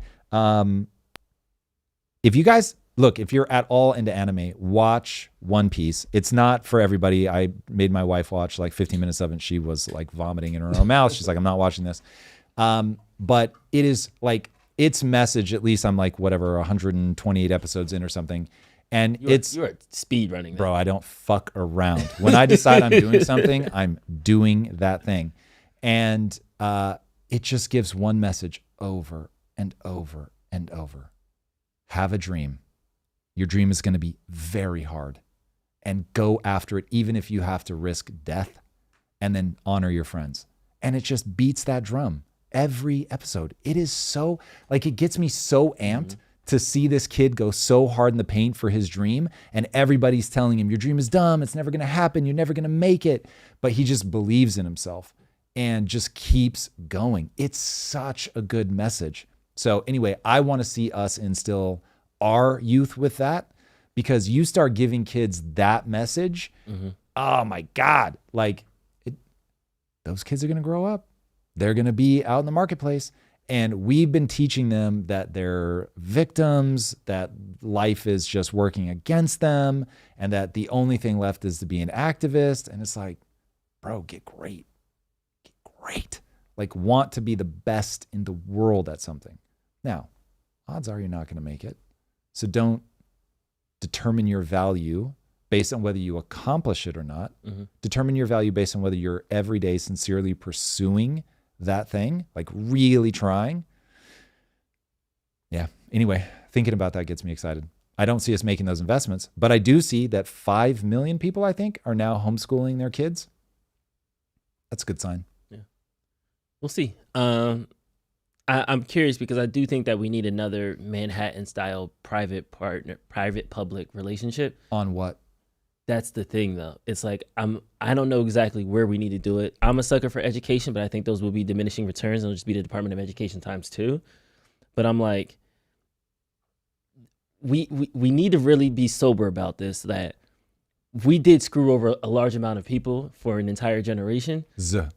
Generations. And it's like, okay, you don't got to bring the steel factories back to PA. I get that. You don't have to bring trinkets back. Okay, cool. You might need to, But not the trinkets, but you know what I mean? some steel. So it's like, I don't even have to argue which one, but like, I do think the federal government needs to be like, okay, guys, we need to make sure our people are educated. They can afford themselves. They're not on SNAP. Like, Yeah. this whole SNAP thing, healthcare thing, there should be a wake up call that like, okay, there's a lot of underemployed people. There's people that need jobs, they need tech. So if it's the trade school thing was floated out during the campaign, I haven't heard anything about that. When he was doing like trade school scholarships for people, maybe that's the push that we need to put people in. But I think we need to be very practical that, hey guys, not everybody's going to be a software engineer and not everybody's going to be a tech CEO, like an entrepreneur. Some people just want to turn a wrench. Some people just need to press a button every day on the line. Like, we need to incentivize that, and we need to build things in America anyway. We need to stop outsourcing it to these other countries that don't like us.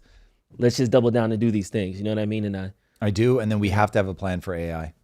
yeah, You have to have a plan for AI, and it can't be just regulated to death. It's got to be like, okay, this is coming. Here is what people don't do. They don't run thought experiments. And so they'll like think one step ahead and then stop. You want to go, okay, we're trying to do this thing. What happens if it works? What do we do next? Cool. What happens if it doesn't work? What do we do next? And so you don't have to stop at that first thing. You can start thinking through the different plans and start building out for that. So we need something with AI where it's like, okay, well, what happens if artificial intelligence really does eliminate, call it 20 million jobs a year, starting in 3 years, and it runs for the next like 7 or 8 years? How do you address that?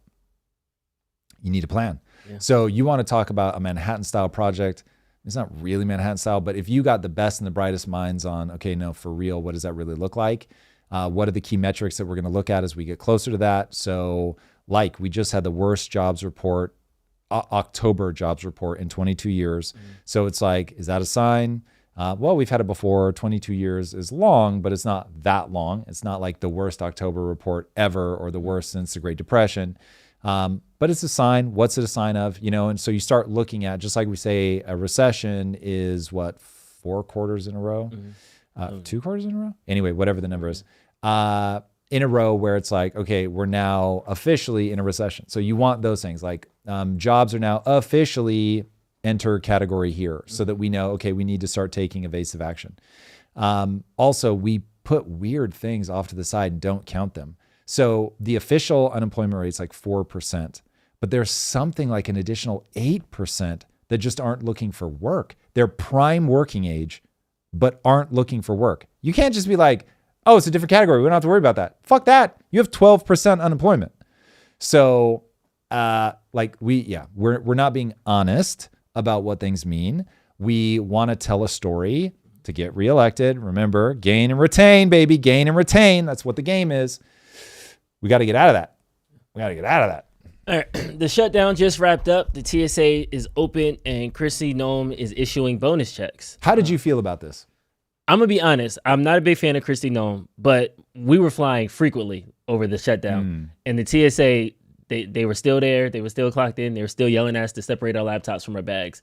So I feel like they deserve a bump because they got caught in a bunch of political minutia. So I didn't have any beef. Here's how I feel. The TSA winds me up. You don't like the TSA? Bro, look up when we're done. Look up security theater, and you will see that most of what they do is like you're going to do what I say humiliation routine, and it's moronic.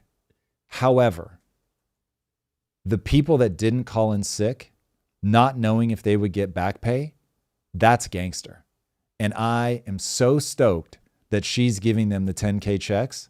That is real talk. Those people earn my admiration. So I do not like the way you have been taught to do your job, but anybody that's like, I don't know if I'm getting paid for this, but I've got a sense of internal honor or something. Yeah. I'm not calling in sick. I'm going to show up every day. So like you, I maybe have mixed feelings about Kristi Noem, but I really, really think this is awesome. Like what you celebrate, you're going to get more of. And the fact that we are celebrating people who people were just calling in sick, like there was no tomorrow, and they didn't do that. That's the kind of shit I'm talking about. Would just be a hard worker, not because your boss is breathing down your neck, but because being a hard worker is about you. Like there was a guy who got really famous. Unfortunately, it was like one of those where he got so famous that people started taking pot shots at him. But he was the janitor that created Flaming Hot Cheetos. Oh yeah. And he got the attention of the people in the company because originally people were just like, bro, why do you work this hard? Why do you clean things so well? It's like, I mean, they were almost kind of like joking with him. Like you realize everybody else gets paid the same as you, but you like do a job isn't like 10% better. It's like 1,000% better. Like, what are you doing? And he was like, my dad taught me that when you do a thing, your name is on that thing. And so like you do it, like if I'm going to be a janitor, I'm going to be the best janitor. I'm not going to be an also ran janitor. I'm going to be the guy. That's so rad. I don't understand how people don't have that mentality. Like if you're going to do something, be the most gangster doer of that thing ever, whatever that thing is. If you're like, I'm not going to do this thing anymore, I'm going to move on to something else. Great. But if you're doing the thing, do the thing. And this is like, I try to remind people that I don't act this way because I'm the CEO. I became the CEO because I acted this way when I was a copywriter. If people could actually see and understand that as a copywriter, I would show up every day and be like, if it is to be, it is up to me. Meaning I'm going to act as if I'm the CEO, that if something is going to be accomplished, I'm the one that has to get it across the finish line. Not that I'm going to do everything myself, but I'm going to go and I'm going to make sure, hey, that I understand the company's priorities, that I'm making sure those things are getting done. Because a lot of times the only thing something needs is energy.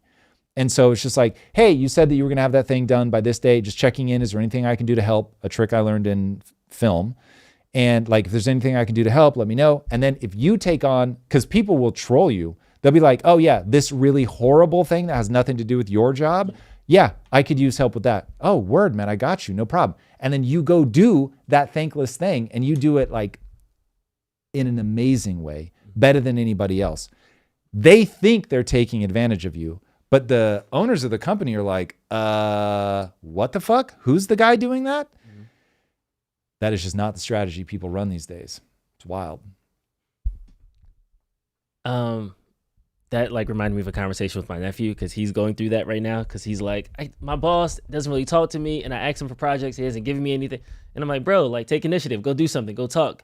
I'm trying to give that like hushpa, and there is a level of like, I don't, yeah.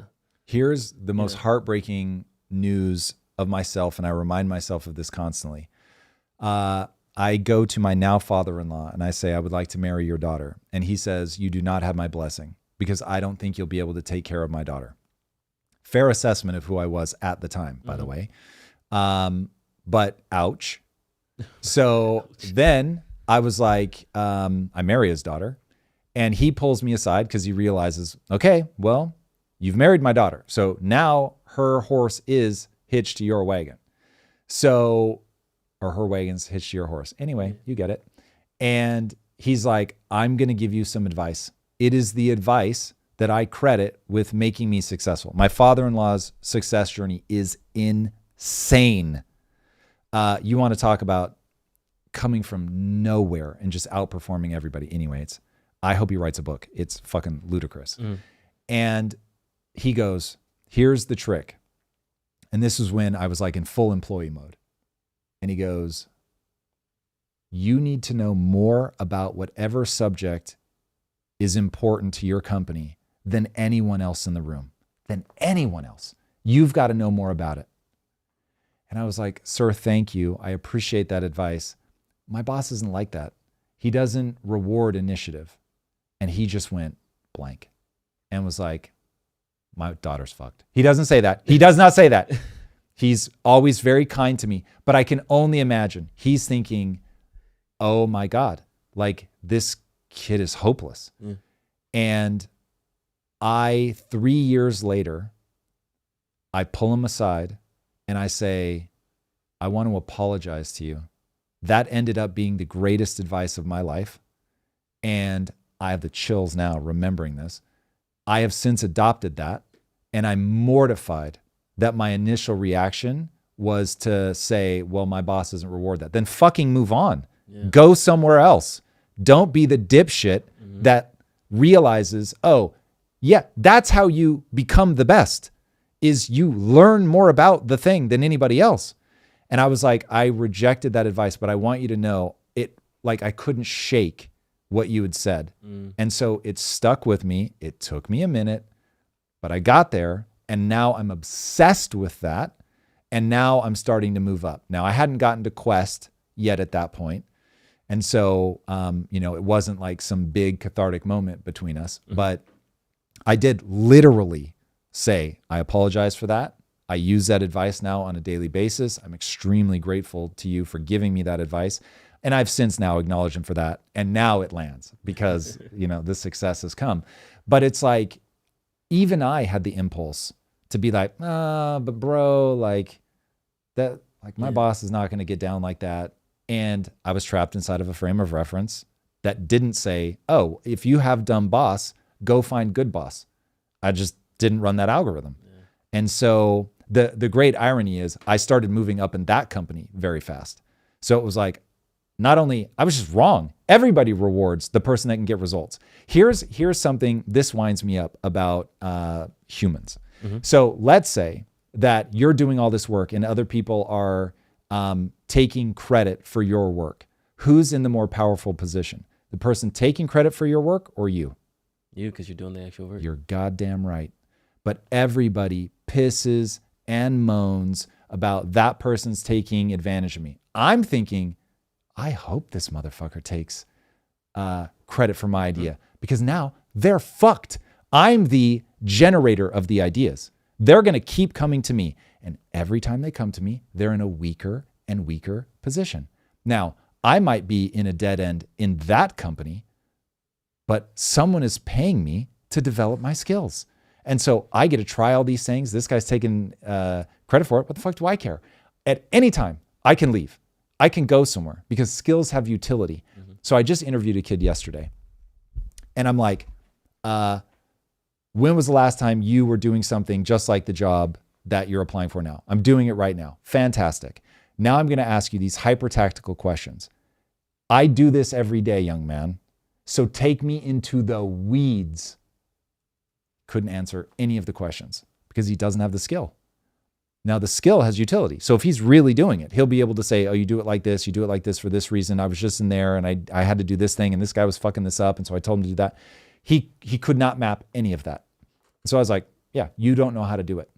Let's say that kid were like genius level, but he's working under somebody that's taking all of his good ideas, taking credit for everything. Now I interview that kid. He's like, okay, let me tell you exactly what's going on. You want to do this? Step A, it goes to there, it leads to this. You do this, and there's this knock-on effect. I'd be like, holy shit, this kid just taught me something. Yeah. I do this all day, and I didn't know that. That's incredible. Kid, you got to come. Now I'm like, I have fear of loss. I know how hard it is to find somebody like that. But everybody wants to like be mad that somebody's taking their ideas instead of being like, oh, this guy's in a super fragile position. I can leave because I can explain to somebody that I actually know how to do this. So I can go get work anywhere because if you can make somebody money, you're going to get employment anywhere. If you can't make someone money, now you're fucked. But people just, they don't look past that first frame of like, this guy's taking my ideas. Makes me sad. That was a bar. We got to clip that one. That was a good one. I literally have a homie who was just like ranting on Instagram about that. I'm about to send that to her. All right. Government shutdown's over. TSA's open. And Trump now has some ideas about what to do about these government subsidies, since on one of the conditions of the shutdown is that they will have a vote about Obamacare, the subsidies, in December. So this is Trump's response to what we should be doing instead of the new subsidies. It's going to go down. It went the exact opposite with the biggest increase of healthcare in any country. It's a disaster. And I'm calling today for insurance companies not to be paid, but for the money, this massive amount of money, to be paid directly to the people of our country so that they can buy their own health care, which will be far better and far less expensive than the disaster known as Obamacare. And I've had, I think, great support. I've even had Democrat support. So we want the money that would be going to the insurance company, which is hundreds of billions of dollars. You know, their stock prices have gone up by 1,000% in many cases, 1,000% over a short period of time, because our country stupidly pays them so much money with this Obamacare scandal. So I want the money to go directly to you, the people. and you go out and you'll buy your own health insurance and you'll negotiate different plans and you'll get much better insurance and you will be an entrepreneur for yourself. So I'm always willing to work with anyone, including the other party. We'll work on something having to do with health care. We can do a lot better. We can do great. So much money is involved, and we're willing to pay so much money to the people. So we're going to pay a lot of money to the people. They're going to go out and... There, he's looping at that point. I think we get it. As Trump has wanted to do. Yeah. Is this the solution for the Obamacare situation?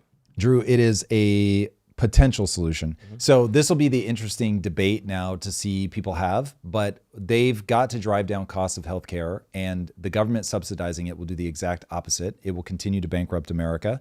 And so once people make the connection in their personal life that, oh, if I eat healthy, exercise, that all of my medical bills go down, I feel better, and I am responsible for getting my healthcare, but healthcare costs are getting cheaper by the day. Remember, costs should go down over time. Let me say that one more time. You shouldn't get more for the same money. Costs should go down over time for a better product.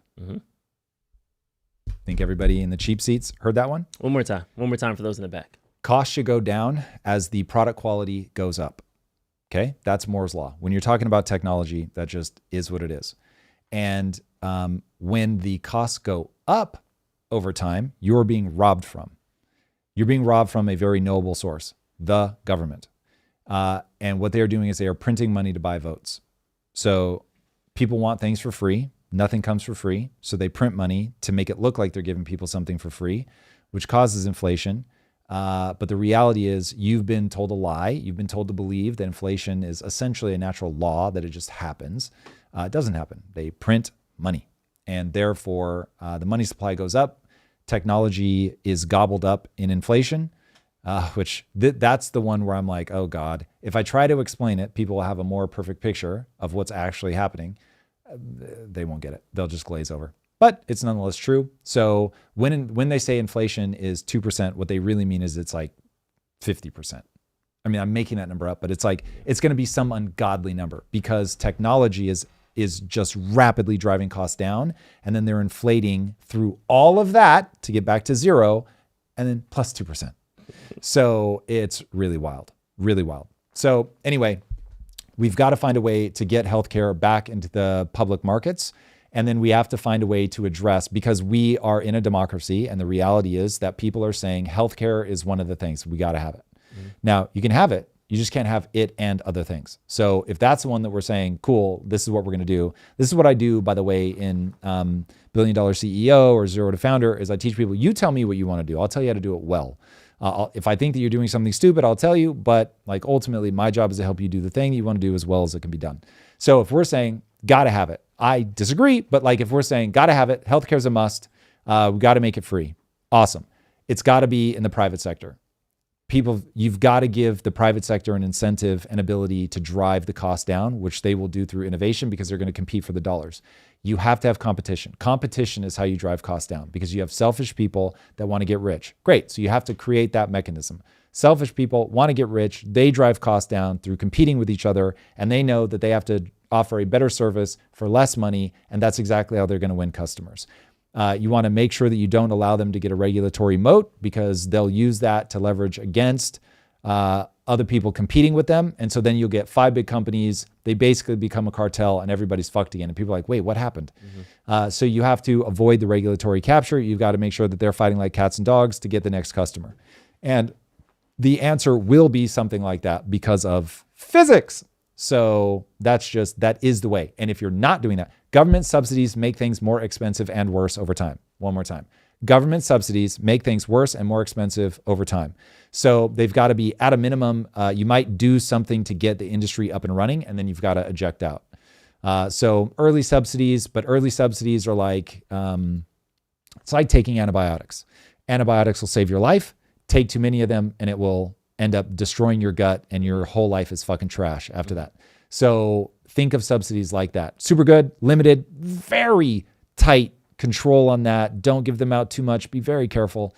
And then get people off them as fast as you can. Love that. Ipso facto. And since you just brought it up, you have a new ITU AI Masterclass coming up. This one is aimed at CEOs. Yes. Next Wednesday, 19th. You want to give us a cue on that real quick? Yeah, so these master classes have ended up being the most effective thing we've done. In fact, I really should have talked about this when we had the person earlier saying that they were having success in their business because of one of the master classes. I'm telling you, the master classes are awesome. This one is it's a high level class for CEOs. We're calling it the AI operating system for scale. So MIT released a study that said something like 95% of all AI projects produce no ROI. And so this class is going to show you guys how to be in the 5%, because there is a way to use AI that's god awful. And then there's a way to use AI that is absolutely smashingly effective. And so because we use AI so much here at Impact Theory, I know where the line is between this is hype, this is actually real. You're not going to just set and forget something. That's not where AI is right now, but the tools are just incredible. So anyway, if you're a CEO and you want to find out how to use it to actually scale your company, make sure that you join us. So what was the date again? This is on Wednesday, November 11th. Perfect. No, I was going to say that already happened. So this is Wednesday, November 19th at 1 p.m. Wednesday, November 19th at 1 p.m. All right. Pacific. And I owe you guys some super chats. We can jump into that. Let's go. Cool. Yeah. First super up, chat from Marusha Dark. It feels like Trump started taking wrong turns after Charlie died. Trump no longer has Charlie as his conscience whispering in his ear, telling him what the base wants, pulling him back from the edge. Ooh, that's interesting. Now? I like that a lot. That's a W take. I don't know if it's literal, but there is something going on now where Trump is taking positions that I'm like, ooh, like your base is not going to like that. Even just the way you're saying it, your base is going to hate that. So yeah, from a purely political standpoint, it's probably true. It's kind of like on the left, how like the Silicon Tech Democrats got pushed out now, and now they became politically homeless. There is something to the I'm America first, I am Team MAGA, but wait, we're doing a little bit too much for Israel. Wait, we're doing a little bit too much for the 600 students. We're doing a little bit too much with the H-1Bs. Yeah. And it's like slippery slope. And then now the Epstein things come, and I actually am a Christian, and you're talking crazy things. So like that sect is growing of people that are who were Charlie fans but aren't Trump fans, not like per se. Yeah, that's interesting. And so this is the part of politics that I don't pay a lot of attention to, but it's interesting if Charlie really was that voice for Trump. Yeah, I mean, look, great man theory of history, I think, is very real. And if he was keeping Trump grounded in some way and now he's gone, this is what I'm saying, man. Killing people is super effective depending on what your goal is. So I hate that that's true, but it's true. Next up from LeBlanc, the cost of new tech can't be deregulated. Its costs only come down when the factories to mass produce it are up, Tom. Also, the LeBlanc, Chinese wait. You can read the second half in a minute. LeBlanc, you know better than that. You know better than that. So when you start putting red tape in the way, you make competition hard. Do you know why home builders like to build in Los Angeles? Because it is ridiculously difficult. And so if you build something, you know you're not going to have any competition. You know prices are going to go up. That's a pure regulatory problem. So just from a competition standpoint, you know that isn't true. Then on top of that, they just drive costs up, given that it's like 90% of all businesses fail to make $1 million in revenue. 94% fail to make $10 million in revenue. So early days of a company, they are scrimping and scraping to get by. And so anything that you do to make that more expensive is problematic. All right, rest of the super chat. The rest of... Also the Chinese. Also, the Chinese are ethnically loyal to China. Importing more gives you more stolen tech, i.e. Obama admin. Okay, that LeBlanc, I love you to death, but that's careful. Some ethnically Chinese people are more allied to China, but I would not make a blanket statement that just being Chinese means that you're more loyal to China. So, yeah. Now, you got to be paranoid for sure in terms of if you're bringing in somebody who's literally born and raised in China, you're going to need to vet them for sure. But we have to get good at that. Next one from Picasso Impaler. As a bit Picasso Impaler? That is the name. Picasso Impaler. God, I want to know the stories behind some of these names. Okay. As a bit of a quick detour to something a bit lighter, how are you liking the final season of My Hero? Enjoying the show as always. Thanks, everyone. I'm behind on My Hero. I've seen 3 seasons, 4 seasons. One of those two. I definitely want to finish that. I've become obsessed with One Piece. So I'm gonna rock One Piece all the way to the end. But I'm enjoying One Piece so much that I'm definitely gonna put more in the queue after this. She's at 8. So yeah. More on that as we go. I would like to finish My Hero. My Hero is the closest thing that just one for one I wish Impact Theory had made it. So, word. Next up from LeBlanc again. If Drew thinks this espionage is bad, then he'd flip over the Chinese fishing boats map on our borders. Here's a hint. They're not just fishing. Oof. Spy's going to I spy. don't even know anything about that. That's terrifying. Uh-oh. All right. Another thing to look up. Another one. We've got 2 more. Next up from JWelk92. Oh, and a third one just came in. The DUS formula quantifies the physics of intention as signal equals energy times 2 plus purpose minus cost times friction divided by BBR. It proves if 80% of your time is spent on growth, signal, or drained by entropy, noise, turning it into an app. Okay. Word. That you lost me with a lot of variables in your math equation. I would have to look at that, but all right. Well, let's see if you're right. We'll see how the app goes. Report back, Jay Welk. Is it just a souped up 80-20 rule? I don't know. 80% of your time is spent on growth. That's what made me or jump out. drained by entropy. I mean, it's the right question to find out. I don't know how you turn it into an app, but we'll find out. Next up from Sadney Peter. Tom, I'm surprised when Zorro lost to Mihawk did not hit you. Zorro is the hardest worker in the crew, and he suffers for the crew as you see over time. What skills can I learn that makes business money and is in high demand? Well, so one, I didn't say that it didn't hit me. I'm not sure where you got that. It was a fantastic moment. I love that he got scarred permanently for it. That's dope. I love that there are consequences. But I was way more into when Luffy loses to Crocodile twice. That really hit me. So the Alabasta arc, I was way into. So yeah, I love that. I love that these guys have permanent reminders. And when they did the raised fist in unison for Vivi, I was there. I felt all the things they wanted me to feel. Super dope. So maybe I'm just more of an Alabasta guy. Last one from James Island Panther. Tom, how can I get you the music I've created with AI? Also, what can we do to get the 3rd live a week? Drew, do a poll. 3's in the chat if you want live number 3. Oh, Drew, is there anything you want to tell the people? Polls in the chat. Polls in the chat. What are the words of the poll? Should we start a 3rd live? Let's find out. Let's see what they got. Polls in the chat. Just tell us about it. Music in the Discord. Discord link in the description. That is correct. Music in the Discord. Let's go. Yeah. Cool. This one's called Picasso. Thank you, everybody, for your super chats. Yeah. Super chat.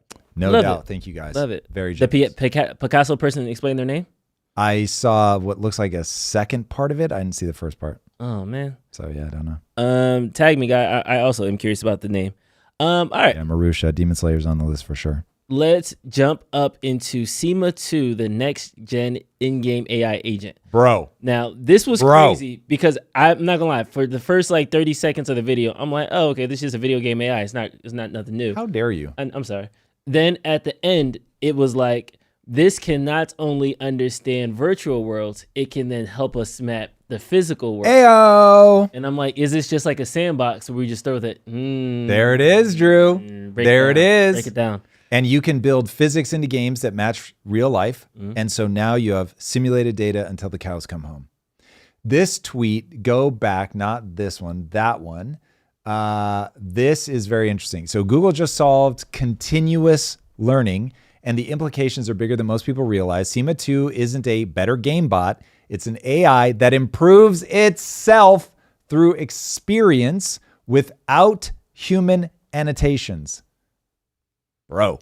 So this is what I'm talking about. The reason that game worlds are so powerful from an AI perspective is that there's a reward function built in. So the game very quickly learns, oh, I'm supposed to be able to do this and do this and do this and do this. And so if you make like a real life simulator, you could teach it to do dishes, walk the dog, whatever. And you just build in real life physics, which then you can copy pasta, by the way. Once you have them once, you can apply it to everything. And then you just send in the AI to learn it that as like, let's say that you have the AI playing across 1,000 games that use real life physics, then they will auto update each other. And so now it's like you get 1,000 nights worth of learning in a single night. Yeah. This is how like they end up just generating so much progress. So if you did 1,000, and you won't, you'll do 10,000. Yeah. But if you did 1,000 in 1 year, you get 1,000 years worth of learning. It's crazy. Like that is so wild. That's like Quantum's whole argument that it could just spin so many different simulations. Yeah, Quantum's yes. Yeah, perfect. I'll grant you that. Yeah. So it's insane. And then as a game developer, this is also incredibly exciting. As a game player, this is incredibly exciting. It will be like within, I'm going to go 7-ish years, when you encounter a player inside of a game, it will be like encountering a real person. They will remember you. They will have a fully developed personality.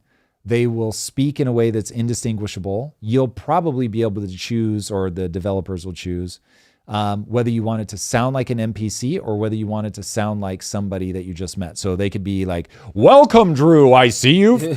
Or they could be like, hey, dude, what's up, man? And you're like, wait, is this actually somebody pressing to talk right now, or is this an NPC? And you won't be able to tell. Wow. So it will make games psychotically immersive. So yeah, people need to have rules in their lives so they don't get just completely sucked into these things, but I feel it like will be awesome. That is the perfect segue to not knowing if somebody's alive or not. Is to the new app called Two Way. And it's going viral for letting users create AI-generated interactive avatars of deceased loved ones, drawing comparisons to Black Mirror. So, like, just reading the headline. Yep. I know you called this months ago, but is it like yeah, cool, or there's not a little bit of a? I think humans are really bad at understanding what's good for them. So there is a certain amount of like, be careful, but it is so incredible. And I'm glad this exists. Mm. So my dad never knew his father. I obviously never knew my grandfather. Mm. So it would be amazing to have even photos of him, which we have like one where he's kind of like the Bigfoot in the background blurring as he walks by. Like that's literally that. And there was like an article written about my grandpa when he got on a train and moved from Missouri to like Washington State. Why they put a caption in the newspaper, I'll never know. But like, so I know how much his suit cost. I know that he was wearing a suit. I know where he moved from and to, and I know that the neighborhood thought it was cool enough that he was chasing his dreams that they put a thing in the newspaper. And then the one photo. And that's it, man. I know fuck all about my grandfather. And I mean, there's more than that, but not a lot. Yeah. And if you gave me a thing that was like, I could talk to an approximation of him, that'd be dope. Even if like, I know it's only an approximation of my grandfather, but it's like an AI actor playing the role of my grandfather, like that would make me feel something. And so you get either void, or you get artifice, but artifice done well enough that I'm like, oh, this makes me feel something. Because in this video, they show like clearly this woman's mother, the child's grandmother, and the child getting to interface with grandmother. Like that would be cool. And if I had kids, knowing, like I've thought a million times about, like, let's say you find out you're dying of cancer, your kid's 6, of course you record all the videos, right? So that they have it to watch. Like that means something. That is a certain amount of like, I live on a little bit beyond me, and certainly good for the kid and good for the soul of the person who's passing away. So the thought of being able to like build my own avatar so that if I died, it exists, that would be a labor of love. Like I would put real time into that. Like, let's just say that I got diagnosed. I knew I had 6 months to live and I could build an avatar. I would build an avatar for Lisa if nobody else. And of course, if she asked the avatar, like, okay, I think now's the time that I have to start transitioning. I've got to like live a new life. I would train my avatar to be like, of course. And so to help her through that transition and all of that, like, so things like that, like you have to do them well. They can be used poorly for sure. But I mean, there really is a way that technology can help with the devastation of loss. And so I'm here for that. Now, listen, I have a good relationship with my mind. So I'm going to be more pro some of these things than somebody who's prone to like a pathological negativity where they get sucked into doom loops and things like that. So I get how this can become Black Mirror-y. But I think that certainly for somebody that got the roll of dice that I got, there's more positive than negative. Mm-hmm. All right, let's check out the commercial and see kind of how they're announcing this two-way device. He's getting bigger. See? Oh, honey, that's wonderful. Kicking like crazy. He's listening. Put your hand on your tummy and hum to him. You used to love that. It feels like he's dancing. Eric's already creeped out. Well, what's interesting is that they're marketing this to women. Yeah. Like that commercial is exclusively aimed at women. Mm-hmm.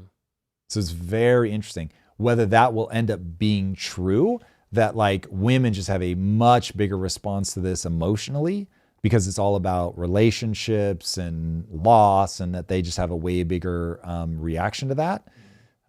It'd be interesting to see what they would do.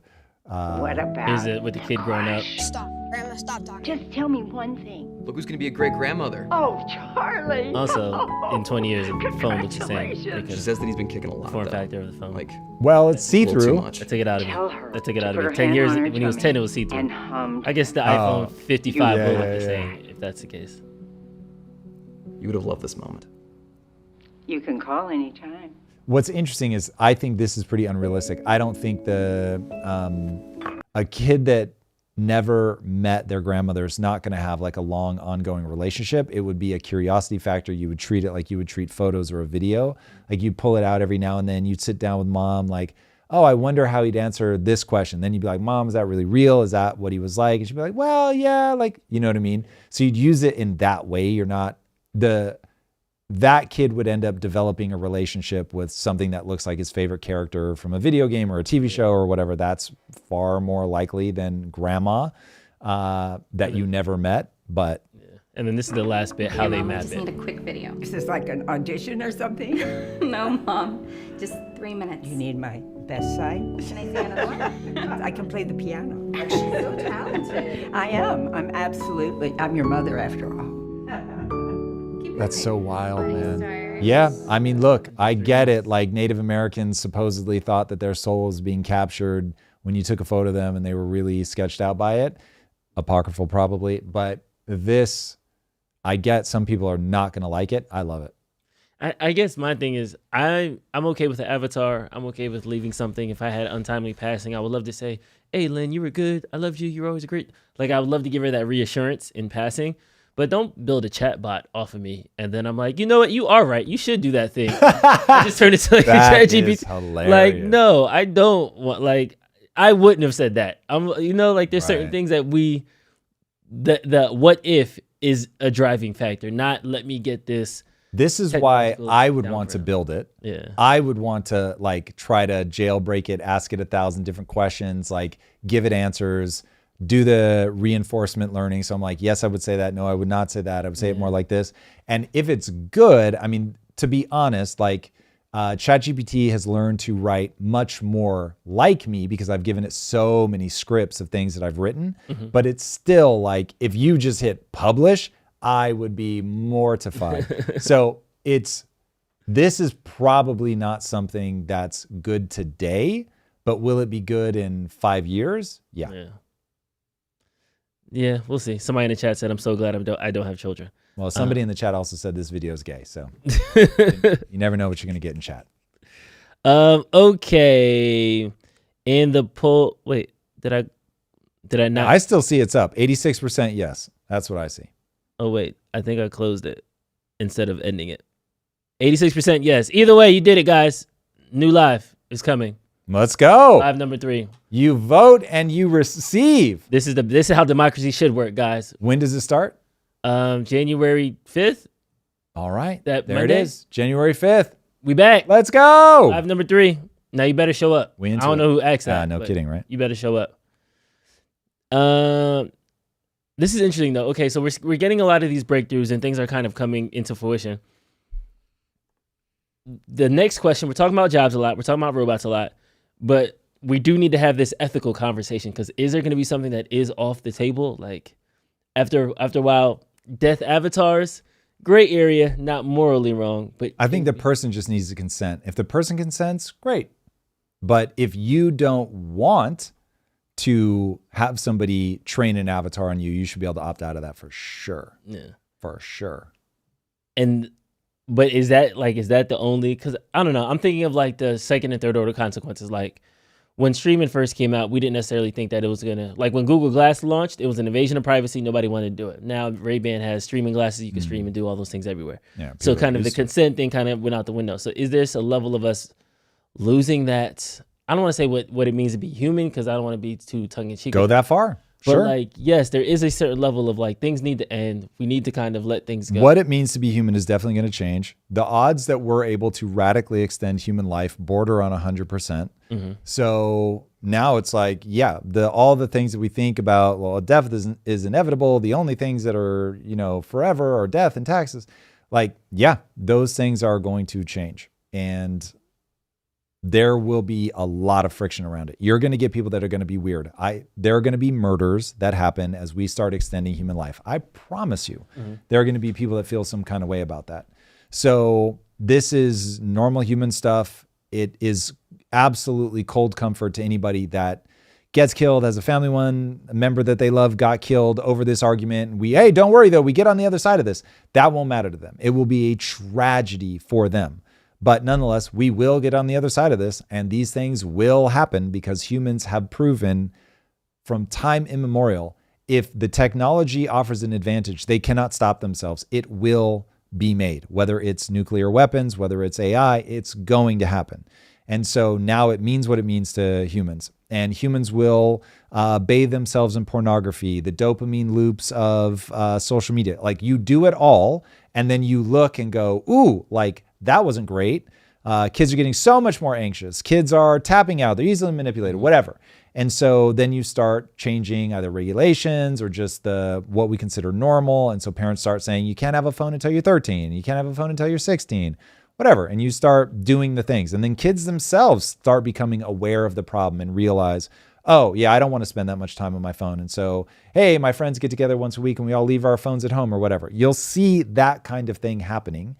Because ultimately, people are going to pursue the things that make them feel the best. Now, there's no doubt, just like with drugs, some people are going to get sucked in and they got a bad roll of the dice and they just cannot get themselves out. And that, again, at the individual level is going to be a tragedy, and it is what it is.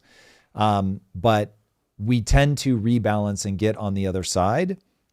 And people tend to talk a big game about, oh, I hate this, that, or the other. But then when given the opportunity to get rid of it, they don't. So, for instance, I would never want to get rid of social media, but I don't use it very often because I understand how much of a time waste it can be. So people just need to be thoughtful in their lives. They need to take responsibility for their lives. They need to understand that their life is a reflection of the choices that they are making. And while there are certainly some things that are outside of your control, like the value of the dollar, nonetheless, if you take responsibility for your life and say, oh, cool, I'm in a system where this bad thing happens, I've got to take responsibility for coming up with a plan to mitigate that problem. Just like there are these dangerous hunks of metal whirling around the world all over the place all the time. And I take responsibility for not stepping out in front of one of them.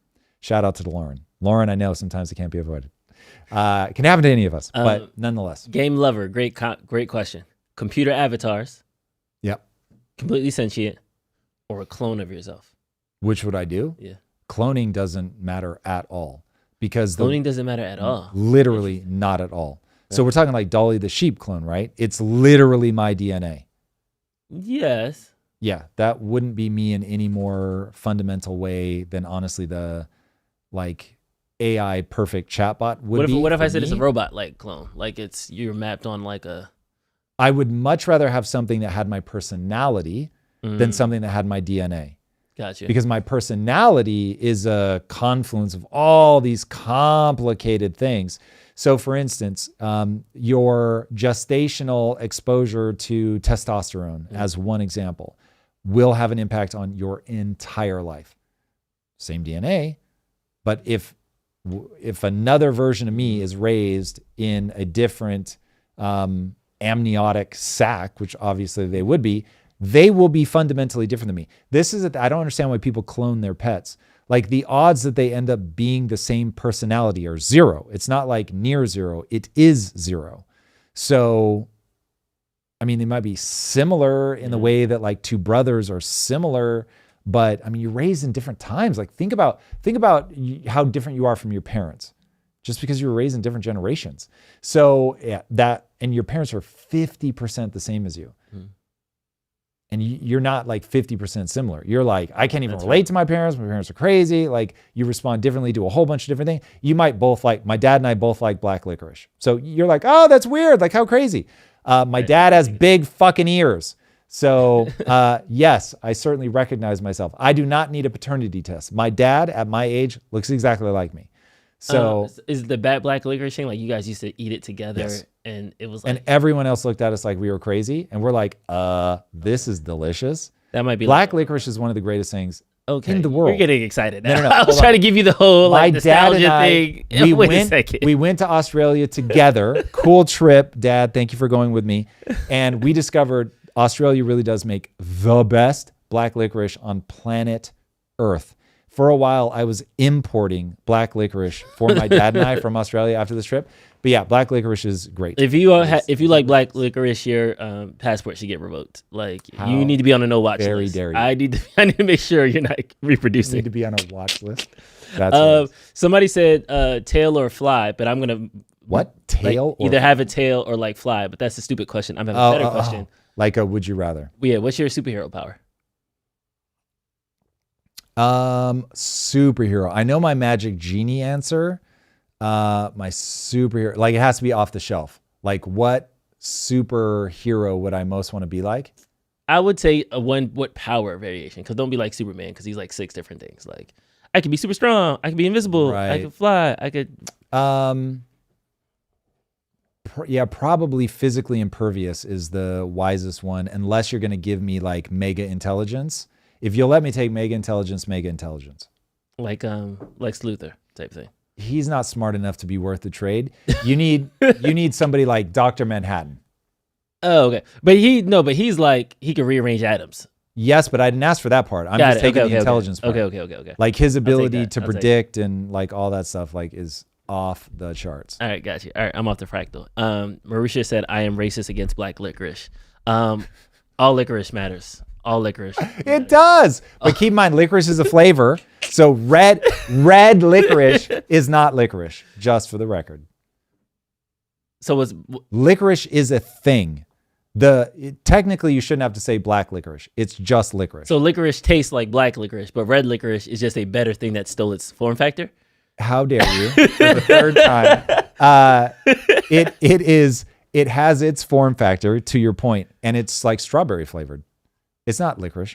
Licorice is a flavor. That's like saying I have strawberry flavored beef. What? Beef is a flavor. So now if you have an Impossible Burger, that's form factor. Yeah. But it's like beef is a real thing. When you have beef, you've got beef. But we're not talking about beef. We're talking about black licorice. Yes. Again. Okay. I'm going to, I can I can't believe people don't like it. Oh, God, so good. All right, let's jump over to Bitcoin really quick because it's having some trouble. I want to start off with Michael Saylor's predictions that he gave earlier this year because he was talking spicy. Dude, people came in hot on what was going to happen by the end of this year. Hot. About where you see Bitcoin hitting at the end of the year and in a year from now when we're back at this conference? Well, I think Bitcoin's going to continue to grind up. I want to say this is earlier this month. Really? I believe so. It was posted on November 11th. I would be surprised if he said this, but okay, let's play it. We don't know. I think the volatility is coming off of it as the industry becomes more structured with more derivatives and more ways to hedge it. Our expectation right now is end of the year, it should be about $150,000. And that's the consensus of the equity analysts that cover our company and the Bitcoin industry. Listen, the year's right not now. over. We'll see. Don't But I wouldn't be putting bets on 150K by December 31st. 150 by the end of the year. 1 million. Here's the bad news. If it hits 150K by the end of the year, something cataclysmic happened. Now, people are making a prediction that the Fed is going to print billions of dollars. That'll help, but that'll maybe get you back to 120. I don't think that's going to rocket you to 150, not from where we're at. Yeah, right now Bitcoin is trading at 97. This is the first time it cracked 100. And I want to say the last 6 months or something like that. It's been a minute. And it's even November 5th it was at 100. Yeah, it hasn't cracked 100 in a minute. So this is part of the massive sell-off that's happening. And so you said something, if Bitcoin hits this month, something massive must have happened. Usually it's like, okay, Fed prints money, Bitcoin goes up.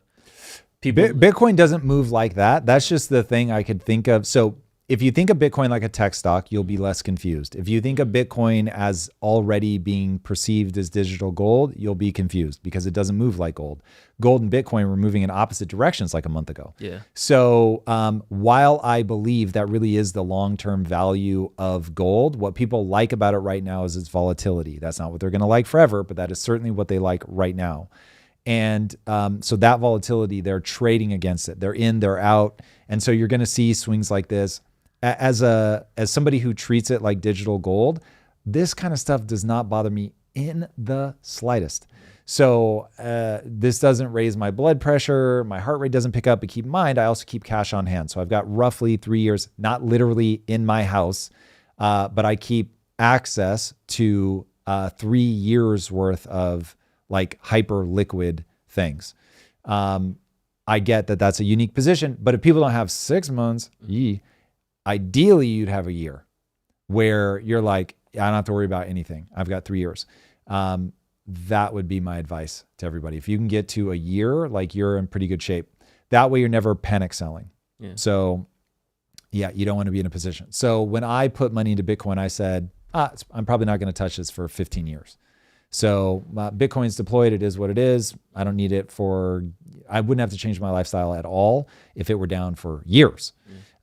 So that's my advice in terms of how people should think about deploying capital is don't do it in ways where you might need it real fast. And I don't fuck with leverage. Yeah. And look, I can explain it. I get why people do it, but ooh, buddy, when you have a market correction, that money goes from the people that get liquidated to the people that are disciplined. So I would avoid leverage. I'm sorry. American Indian said, stop bragging, Tom. I got 12 hours saved up. And that's listen, man, I've been in a position where I was there. I get it. I hope people here listen, I fully understand every time we go live, there's just a never ending litany of Tom just doesn't understand. I'd like to remind people I spent far more time being broke than I've spent being wealthy. I've not forgotten what it's like, but I'm not there. I understand that.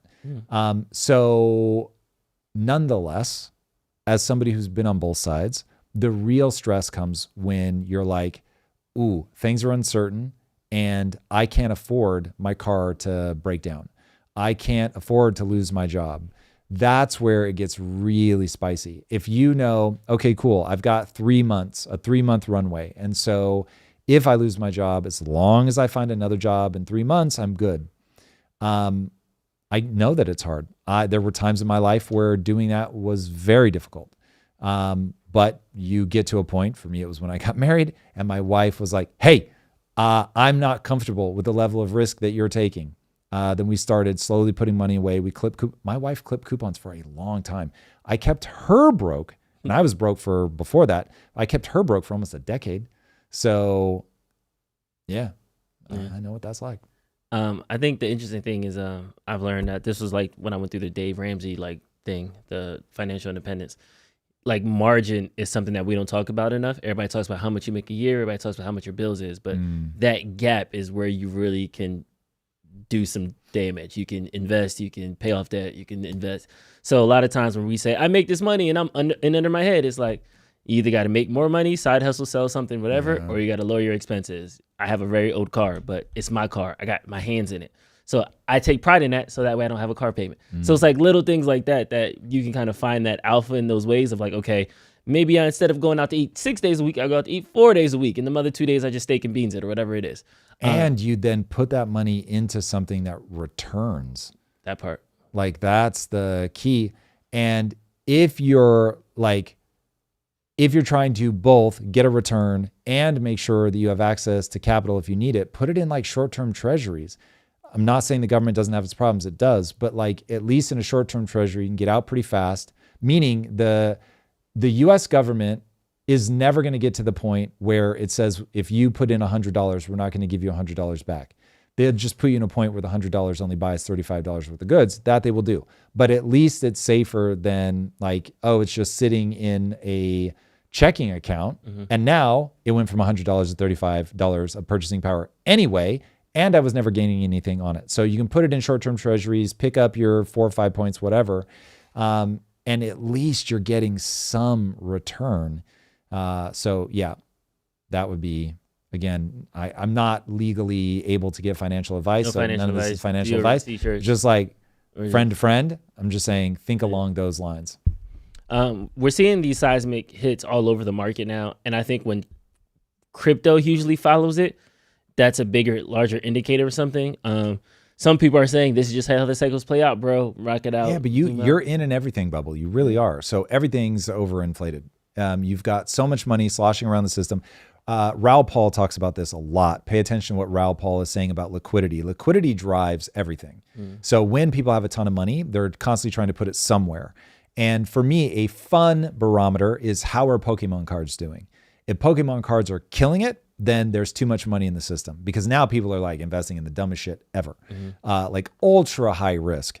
And if like that market's tight, okay, that means that there's not a ton of money. If meme coins are performing well, too much money sloshing around in the system.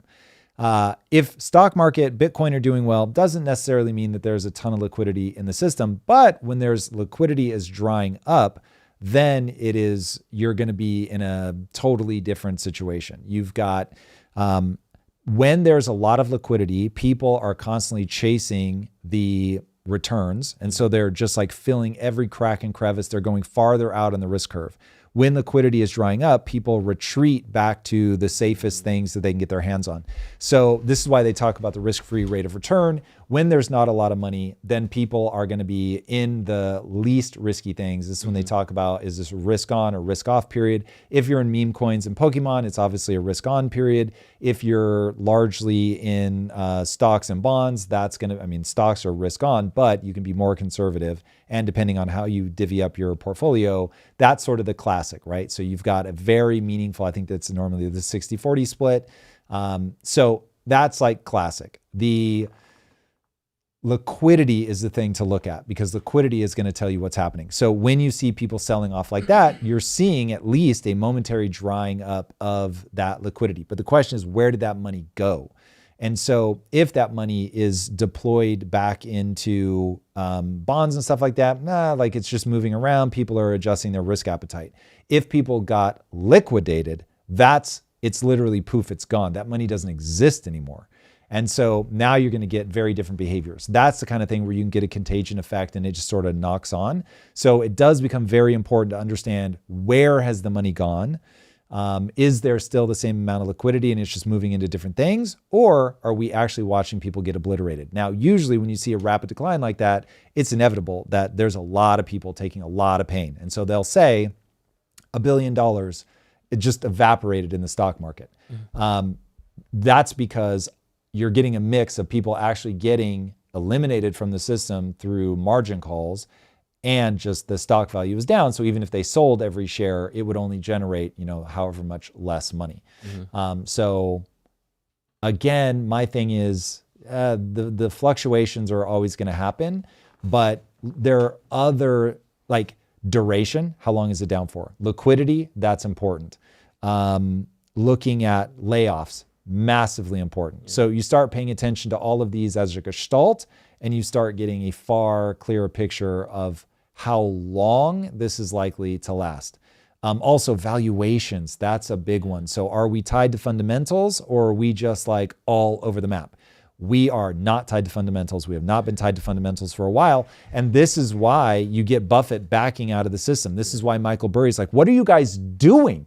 Like, none of this makes sense. Michael Burry's like, I'm done. My homie, he still does it if you want to, but I'm good. I'll come back later. Like, literally, that's wild, got man. off the field. Reading that letter, I was like, whoa. So anyway, he's done it before, but still, I think that is a sign when people are like, I'm not so sure. Man, do you follow the Fear and Greed Index at all? I don't, but it makes sense to me. Yeah, it just tipped into like extreme fear. Like that's what's driving the market now. So the reason that's important to pay attention to is markets are not mostly sentiment. They are 100% sentiment. Mm-hmm. And this is why you can be in a position where we're totally detached from real valuations, but everybody believes in it. There's a good line, I think, in my recent deep dive where it says a market can absorb anything other than fear. And once people start thinking, and I don't think I use the word fear, it was like doubt or something like that, but once people start being like, I don't know if putting my money into this is going to work, then they pull it out. And then everybody races because they don't want to be the guy that got left in. And so, and if you have, like, if you're in on margin, oh my God. And this is one of the ways that money starts sloshing around the system is everybody's in on margin. So the money isn't even like really real. So it drives prices up, but it can go away because it's all debt. Jeez. So it's like, yeesh. And this is how people end up totally underwater. I can't believe people do that. And they're just wired different than me. Nope. I can't sleep. I don't do anything that makes it hard for me to sleep. All right. That's all I got. All right, everybody. Make sure you're joining me Wednesday, the 19th, for the upcoming AI for Scale in Business. It is AI operating system for scale. I hope you guys will join me for that. It's completely free, and it is Wednesday, the 19th of November at 1 p.m. Pacific time, right? 1 p.m.? Perfection. All right. Awesome. Guys, thank you so much. Have a wonderful weekend, everybody, and we will see you next week. You guys are amazing. Later.